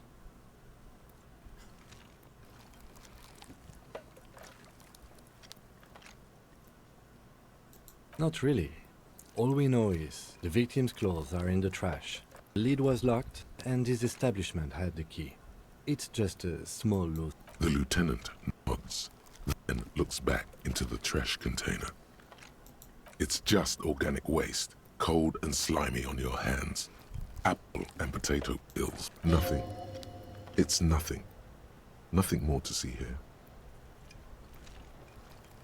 What's this? A blue piece of plastic sticks out from the apple peels. It's shiny. Looks like something larger. A clipboard.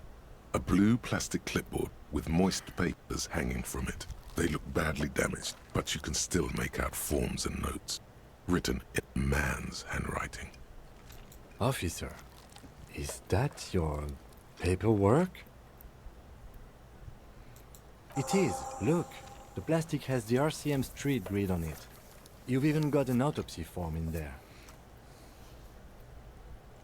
If you don't mind me asking, how did this get in the trash?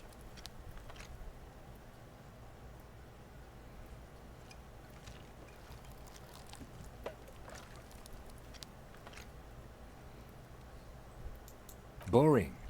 Try dangerous. You should do a thorough inventory of that. Be sure some has not fallen into the hands of the RCM's enemies, organized crime or worse. Official notes sometimes contain informants' names, even undercover operatives. It would also not hurt to start taking notes on the case. Now, tell me what your eagle eyes see. Or are we finished? Some items, such as the ledger you found, are interactable. Go to your inventory and select the Interact tab to read your paperwork. You pick out a broken mug with an oddly racist depiction of the yellow man frolicking in saffron, only in its social sensibility.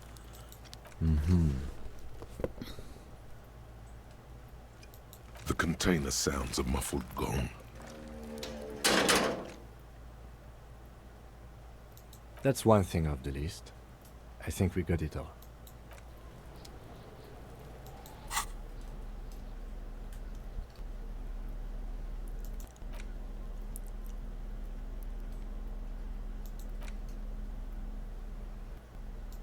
It's the ledger you found in the trash. A pitiful cabbage of white and yellow papers hanging from plastic board, barely held together by a metal clip.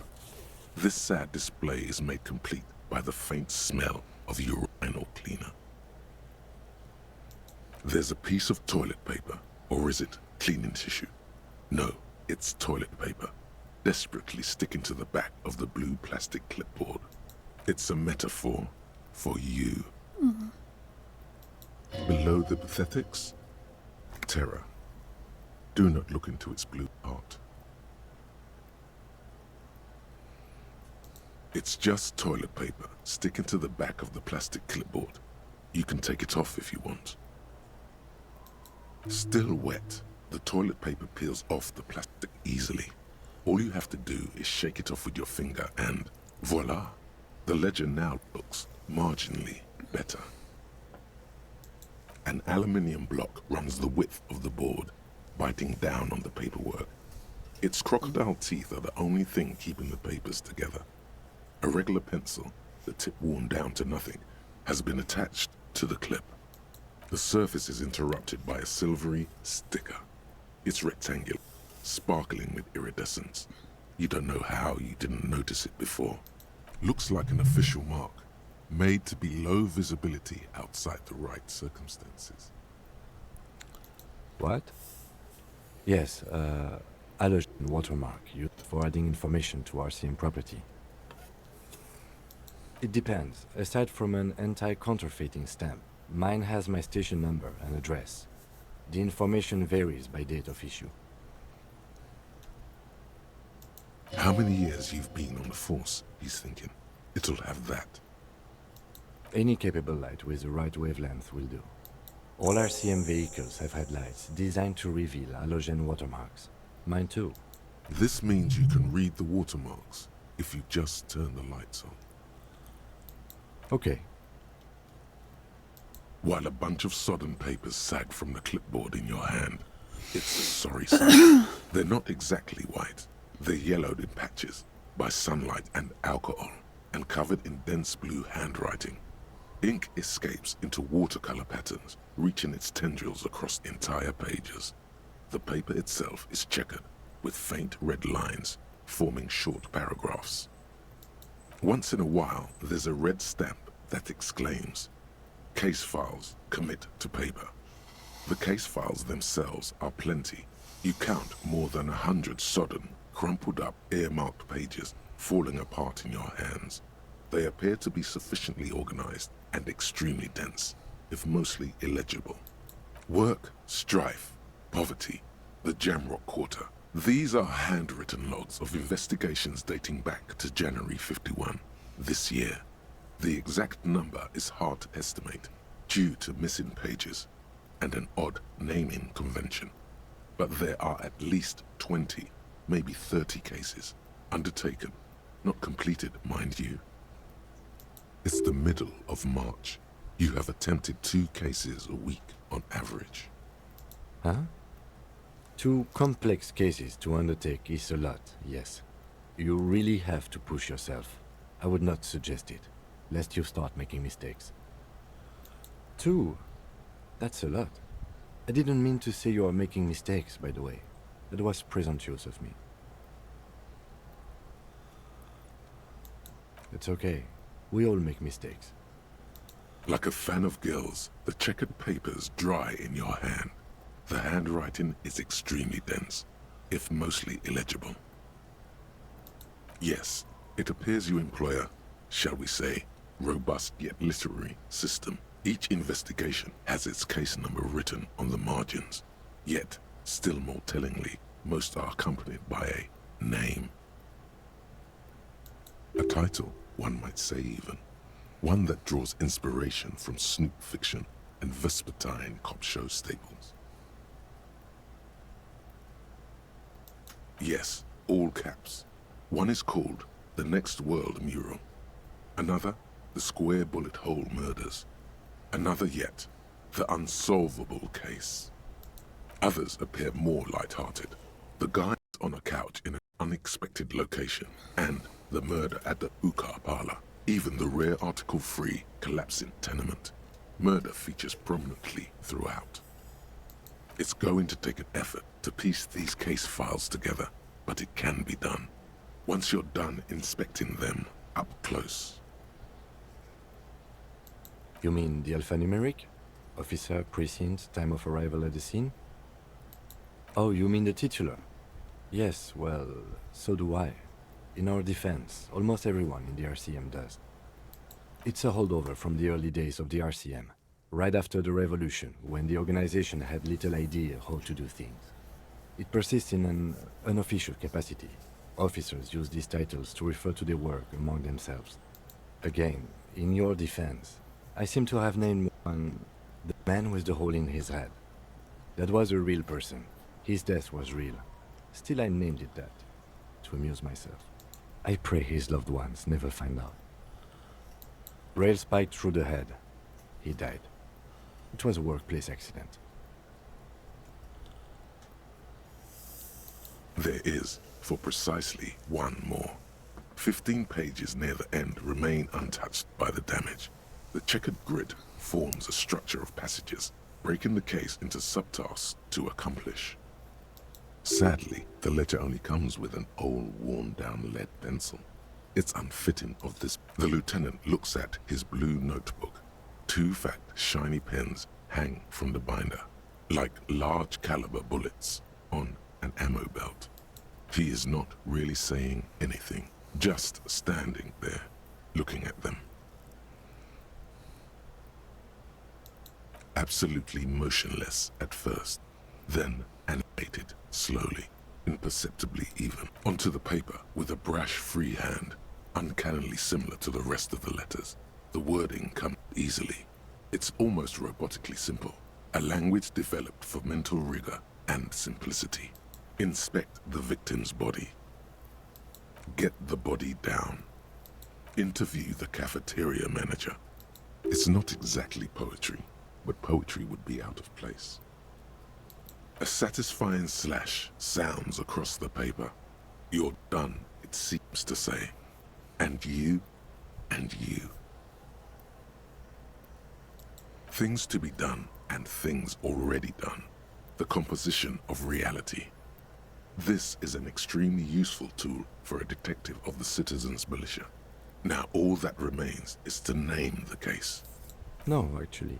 Any ideas?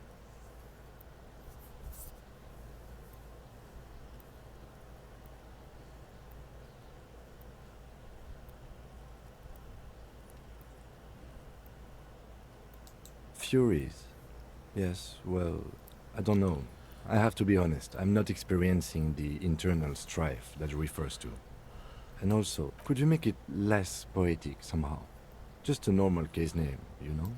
Yes, yes. You know what that normal name is. Great. That's great. That's actually what I was thinking too. The Hanged Man. Good, strong name. We have a very good name for the case now. I'm going to start calling it the Hanged Man. It's good we sorted this out.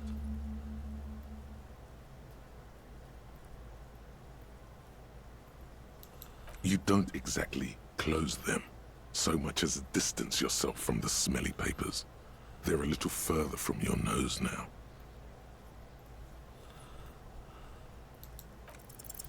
Yes, you can piece them together using the alphanumeric code on the margin. It always begins with HDB41, then date of initialization and time of arrival on the scene, followed by the title. For example, HDB 41120111700, the Next World Mural. Why yes, your precinct number is 41. Every last alphanumeric in the files begins with it, and these are your case files. It's safe to say HDB are your initials.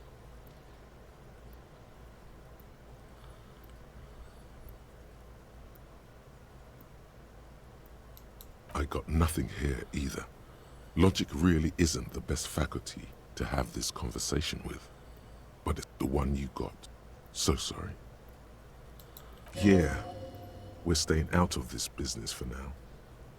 HDB is bad news from yesteryear. It's shit on show. It takes about half an hour to piece one together using the system you've devised.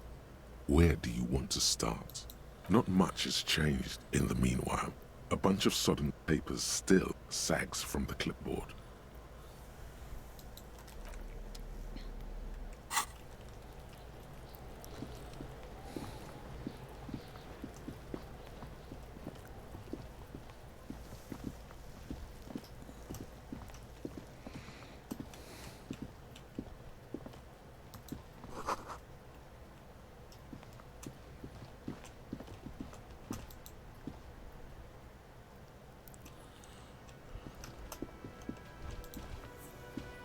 Hello, sweetie.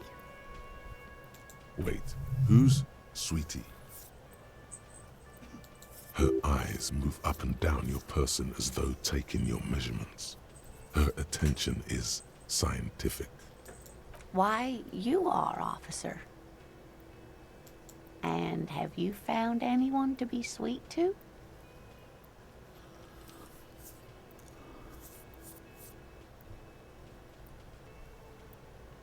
You rascal. I'm too old for you, and too married besides.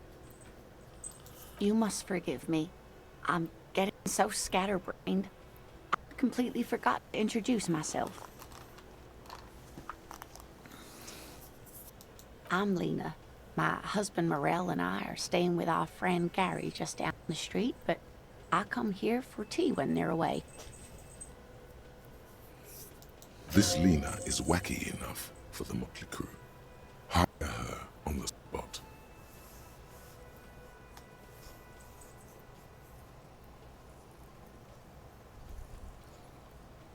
Whatever do you mean?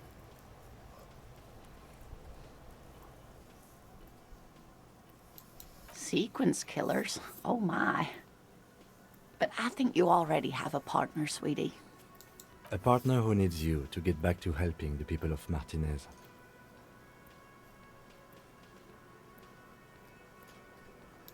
I can assure you with absolute certainty, there are no sequence killings taking place in Martinez. Now, gentlemen, no need to squabble. I wouldn't be of much use to you anyway, sweetie. Thank you, but Martinez isn't the most wheelchair-accessible place, you see. Yeah, I'd slow you down. Perhaps another time.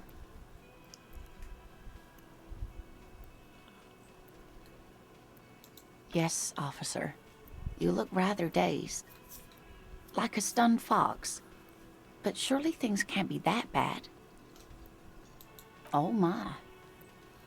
You know where we are, right? That's right. And where is the Whirling in Rags cafeteria itself located? Yes, indeed. We are in the fine city of Revachol. How would I even begin to tell you? Revachol is the most beautiful city in the world. We're fortunate to be here, you and I.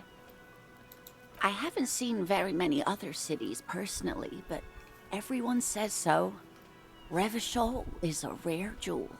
This city used to rule the world, though it has seen better days.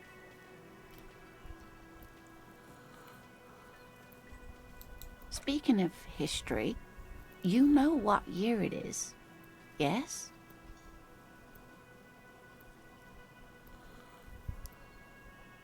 That's right, dear.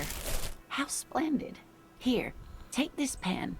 Knowledge should always be rewarded. Got my own pen. Her relief is palpable. She was getting pretty worried about you there, but now she relaxes her shoulders. I can tell that this is taxing for you, so I'll just ask one more question. What regime are we living under? What mode of government?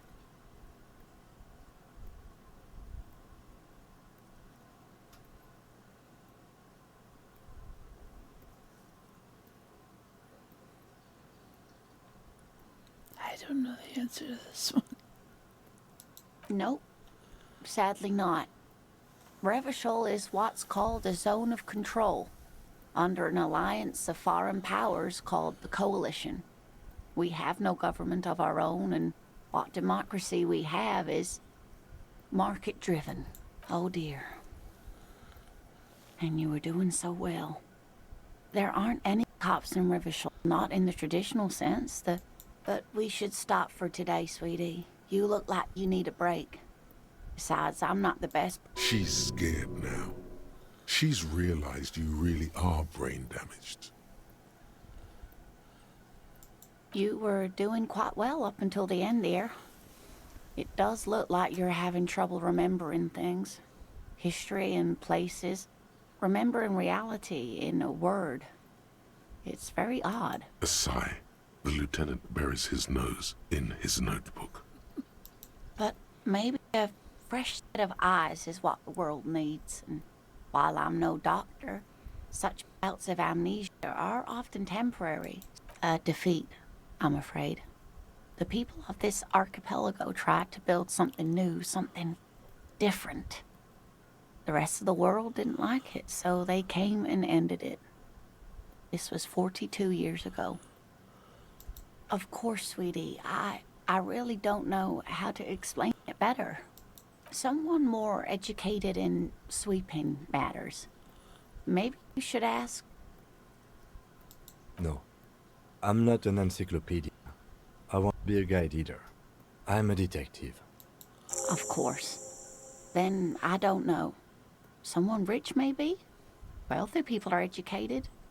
Though I don't know where you would find a wealthy person in Martinez.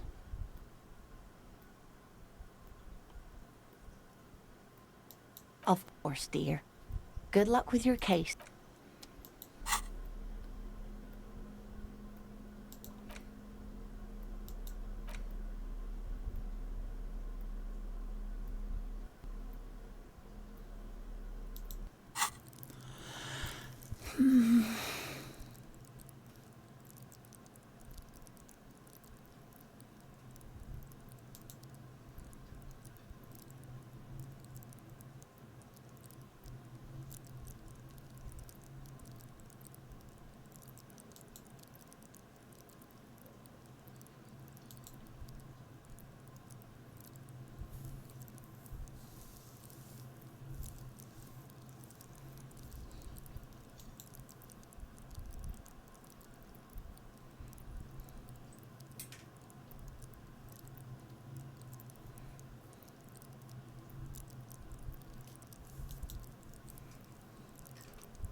Task list keeps getting longer.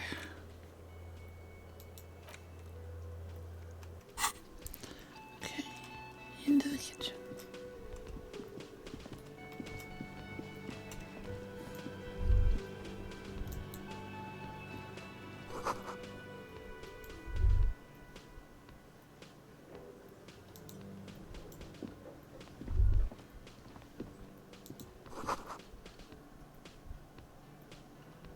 You see a heavy steel door with a prominent dimple lock.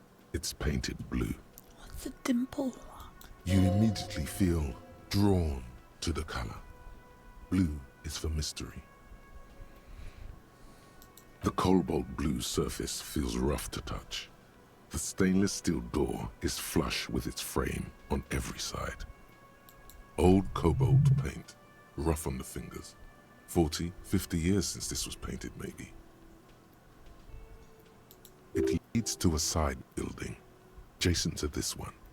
The old building next to this, half ruined. Whatever is behind it must be old. The door does not budge. You do? It's a door in the back of the kitchen. Why do you care where it leads? It is quite pretty. I suppose we could look into it as a side investigation. Gart is the person to ask about this, the cafeteria manager.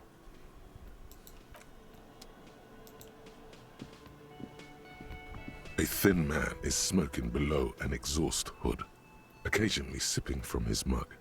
As you step in, he nods toward the table and says something in a completely foreign language. It must be his name, Garanci. Garanci, Quebec. Sounds representative. The man puts his cup down and replies something, his left hand drawing arcs in the air.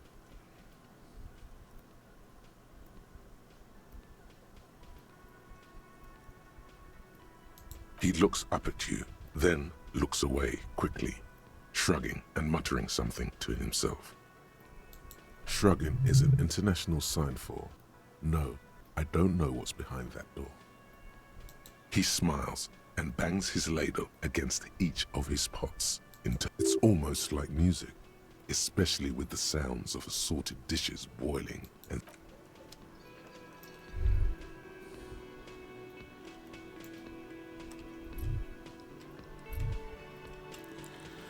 Really wish I could rotate my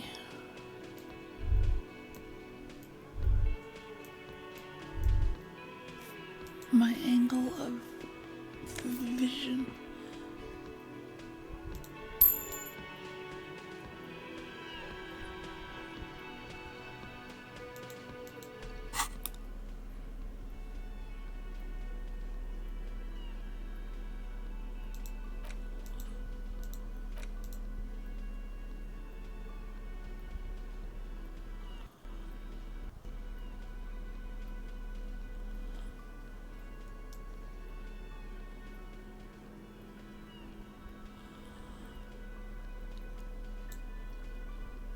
How do I see how much money I have?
I'll figure that out eventually, I guess.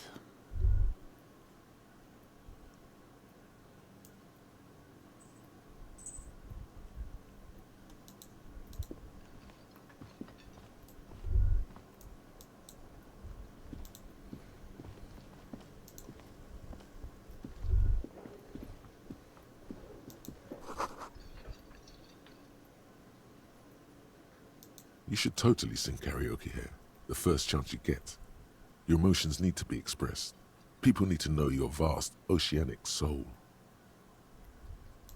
Of course, at this point, precise measurements of your soul can only be performed from the outside. It needs to be heard through a PA system, by other people. You should sing the sad small church song from that tape you found. Thought it was obvious. No, don't sing the happy song. It's stupid. Sing the sad song. You would need another copy of the tape first, though. The one upstairs is destroyed.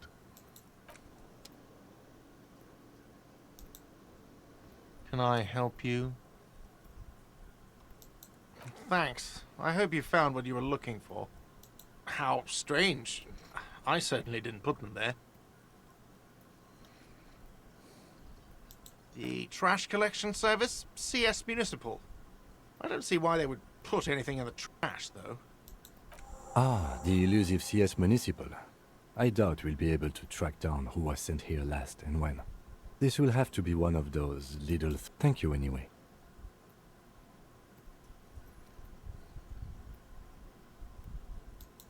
Sylvie had the keys before I got here, and I can vouch for her.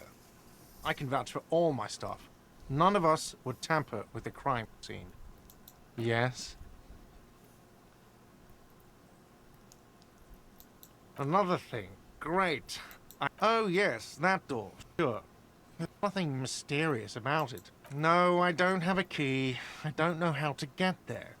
I don't care either. It's not like I've been wondering about it for 10 years. Or some boring storage space with a bunch of old junk and dust. He's attempting to maintain an air of indifference. It's absolutely not convincing. Fine, okay, a little. But my job doesn't leave me time for wondering about one locked door in one of the cafeterias. So I haven't opened it. I have cleaned the whole place 100 times over, though, after the animals. And I haven't found a key, so good luck with that. Yes?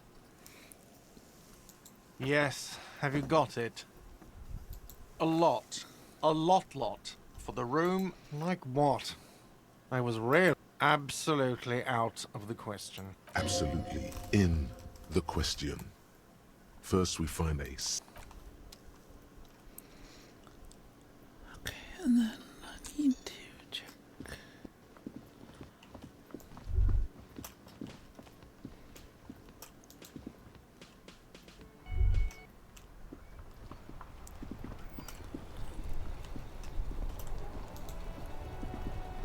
Inside, you see a set of steering levers, a radio microphone, a pull-out toolbox. All right.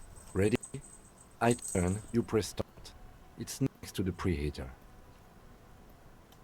The dashboard lights up with orange glow. The rounds per minute gauge jumps, and the engine of the Caprice Canelo comes to life with a whiny growl. Like a leopard waking from its sleep, yawning and roaring at the same time. The lights unfold with a little click, casting electrical light onto the ground before... There you go. I'll turn them off from the remote once you're done. We just... Inside, you see a set of steering levers, a radio microphone, a pull-out toolbox, and the soft glow of the fuel preheater gauge.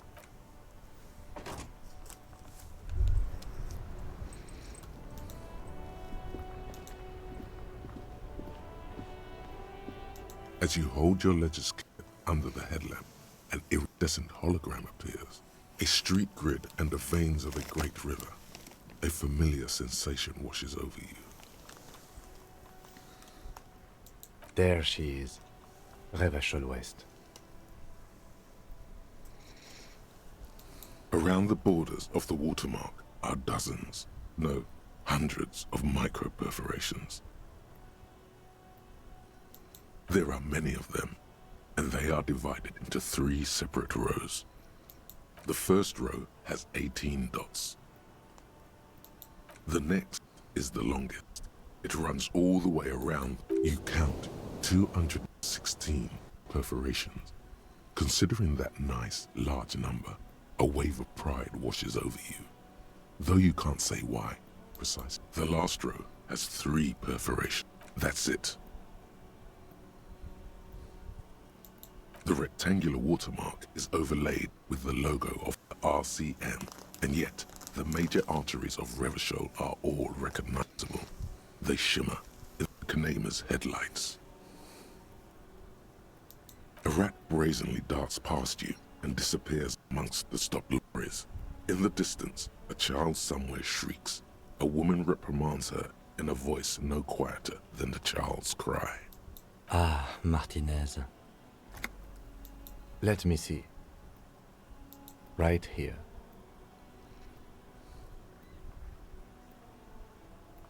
No, it does not. Those are perforations. They represent your record as an officer of the RCM. They are your statistics, as it were. I should have guessed you'd keep a record. The first row represents your years of service. 18 years. Okay, not bad at all. What did you do before you volunteered?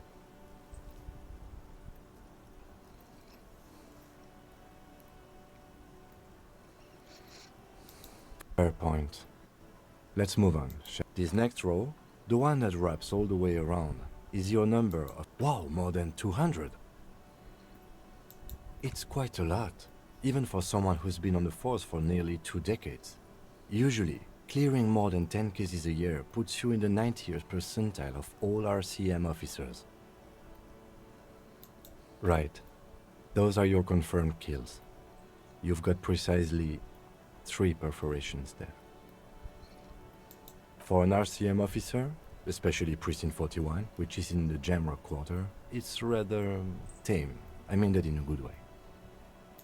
There are certain officers who treat their kills like some kind of ghoulish game. If they do happen to solve a case, it's usually by accident. But it seems as though you are, or at least were, one of the good ones. So we have that to be thankful for. Yes. Everyone has their own method of coping. Some more effective or self-destructive than others. Personally, I find it helps to keep up a few hobbies. Oh, this and that. Let's not get into it now. Anything's better than annihilating yourself with drugs and alcohol. It's meant in earnest. Please don't mistake it for a jab. The lieutenant nods. Right. I'll go turn off the lights. You can now see your statistics on your journal page, to the right of the task description.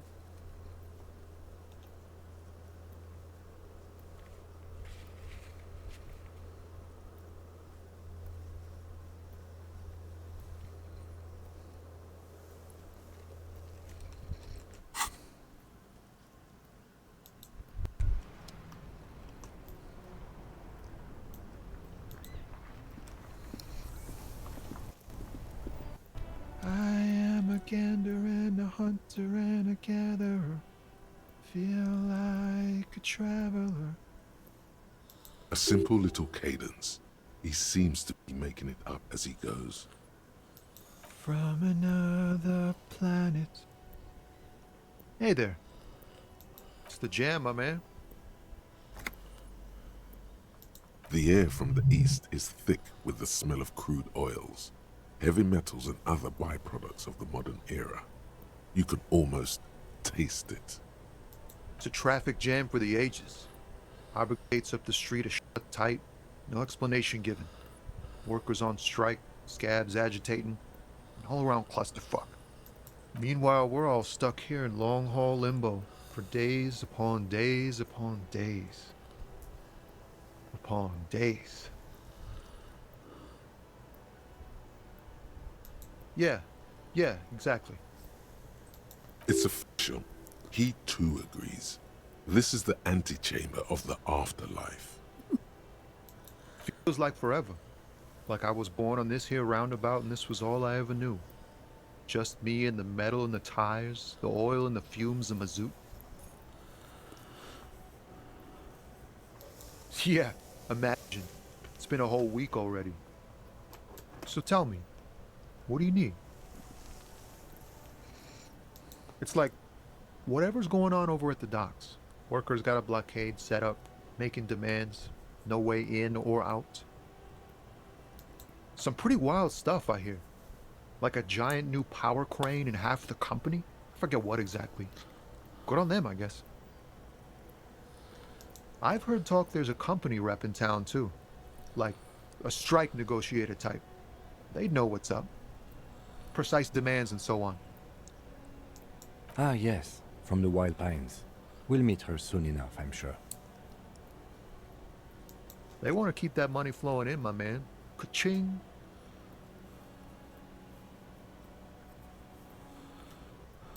Anything else? Yeah, this ain't really my area of expertise. I just do my job and get paid. I have things to do and places to be. All of us do. Us lorry drivers. Camionneurs. You still hang around here waiting for this mess to end. Most have scurried off somewhere to get drunk or high. Or laid. Not that I blame them, really. Not my thing. Chasing transient pleasures is a drag these days. I prefer the examined life now. Thinking, reflecting, observing. What's better than chasing transient pleasures? The more transient, the better. When one's ended, you can get onto the next one. He tries his best to look nonchalant, but there's a rigidity in him, as if trying to conceal something warm and deep beneath a cool exterior.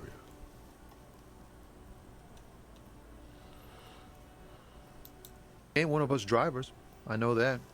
All accounted for. Otherwise, I haven't really asked about that. Been wasting time right here. Keep him busy.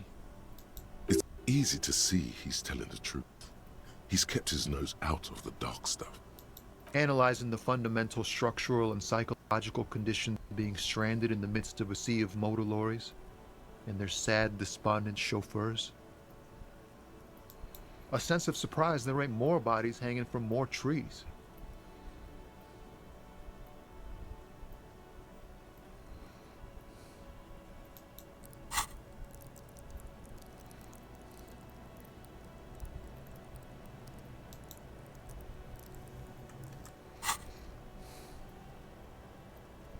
Oh, high-grade narcotics, illegal firearms, stuff like that.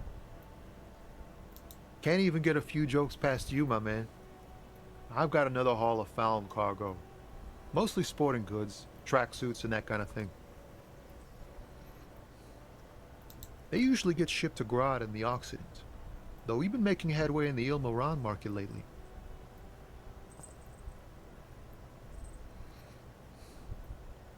We're pals and all, but I can't just freely hand out the merchandise. The bosses won't be happy. This rockin' beauty. Sure is, like a rash you can't get rid of. You interested in heavy-duty cargo? A motor lorry, also called a camion, on Caillou and neighboring islands. This one looks roughed up enough to be some sort of found rust bucket. Maybe the A6. Good eye, my man. Yup, she's an old one, but reliable. Me and her spent a long time together. Not unless they've illegalized sports equipment while I was on the road.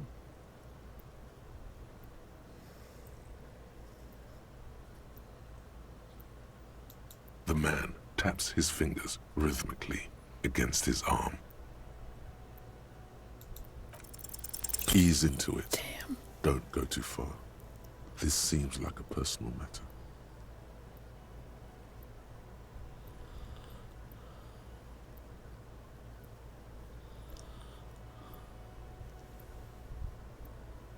I'm okay, man. Just... the jams got me down. The fumes, the chemical rainbows, the tarpaulin stretched on the frames and the dull engines off. Maybe the full-on, direct approach wasn't correct. Damn, it's tricky business looking into someone's eyes and not... Don't be a stranger.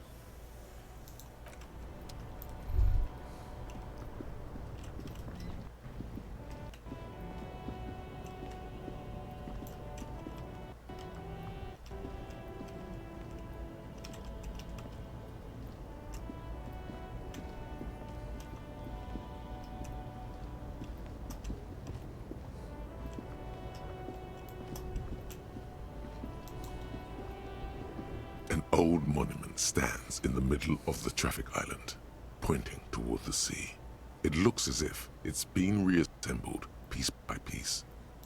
A silver plaque on the statue's pedestal reads, "I am Philip III, the Squanderer, the greatest of the Philippian kings of Revachol, son of Philip II, the opulent." As you look up, you notice something about the statue.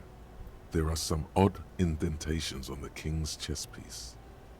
Something with great kinetic energy seems to have impacted the cuirass, around where the heart is. A bullet? Someone shot him in the heart. Interesting. Okay, I can't see it, but I take your word for it. Well, Martinez is riddled with bullet holes. This place saw a lot of action during the revolution. But the statue is recently renovated, so maybe a joke? Target practice? Or a political statement?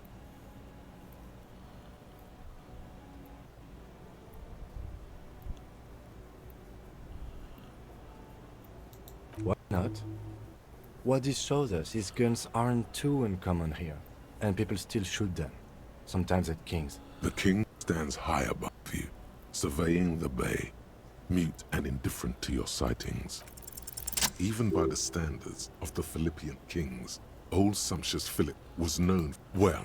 He blew through the whole national treasury, starting the decline of one of the penultimate centuries greatest superpowers, the suzerain of Revachol.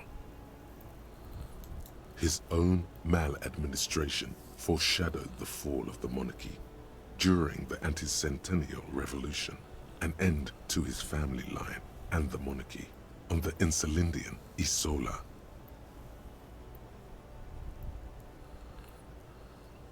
Stories have it that he had his bedroom converted into a treasure chamber, where he stored unfathomable wealth. Krugerrands, bars of gold, ornate weaponry, armor. He called it the Sol Aurum. It was obscene. There were whispers he slept on a huge pile of gold-dipped feathers, like some obese dragon, instead of a bed, like a normal person. But wait, you haven't even heard about his fabled cocaine addiction. You see, old Philippe wasn't just good at squandering the national treasury on gold and ceremonial weaponry, he was also a prodigious snorter of nose candy. Not just any nose candy, though. We're talking Royal Philippian Blow, allegedly twice as potent as the stuff you find nowadays. And purple. Philippian cocaine was purple.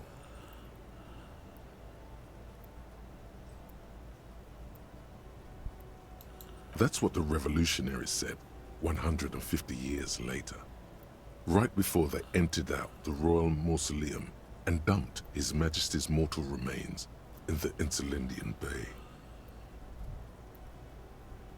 His Majesty's courtiers said it helped him connect with the higher realms. Cocaine. Beneath the cold waters of the Insulindian Bay, thrown there by the revolutionaries after they cleaned out the royal mausoleum. The original was blown apart by communards, then further damaged during the landing of the coalition's airships during the turn-of-the-century revolution, when Martinez was leveled. Most historians think the coalition's hasty landing may have ultimately saved the statue. If the communards had more time, they would have reduced it up to even finer pieces. Some years ago, a group of liberal, artistically inclined individuals, designers mostly, thought it would be ironic to restore the statue of the most wasteful ruler of Revachol in the poorest part of the city. The statue is supposed to capture the moment it was blown apart, like an instant frozen in time, a rare butterfly trapped in amber, floating on a sea of shit. People in Martinez tend to agree, as do many prominent art critics and thought leaders with more nuanced social awareness than the young ironists. Philip III, the squanderer, however, with his bronze face up in the air, doesn't seem concerned about what the hoi polloi think of him in death. All right. And on that pleasant historical note, I think that I'm going to be done for today.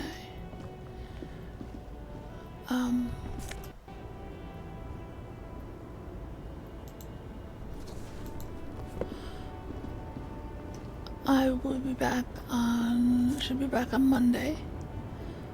See, I'd like to know how I know where my money is.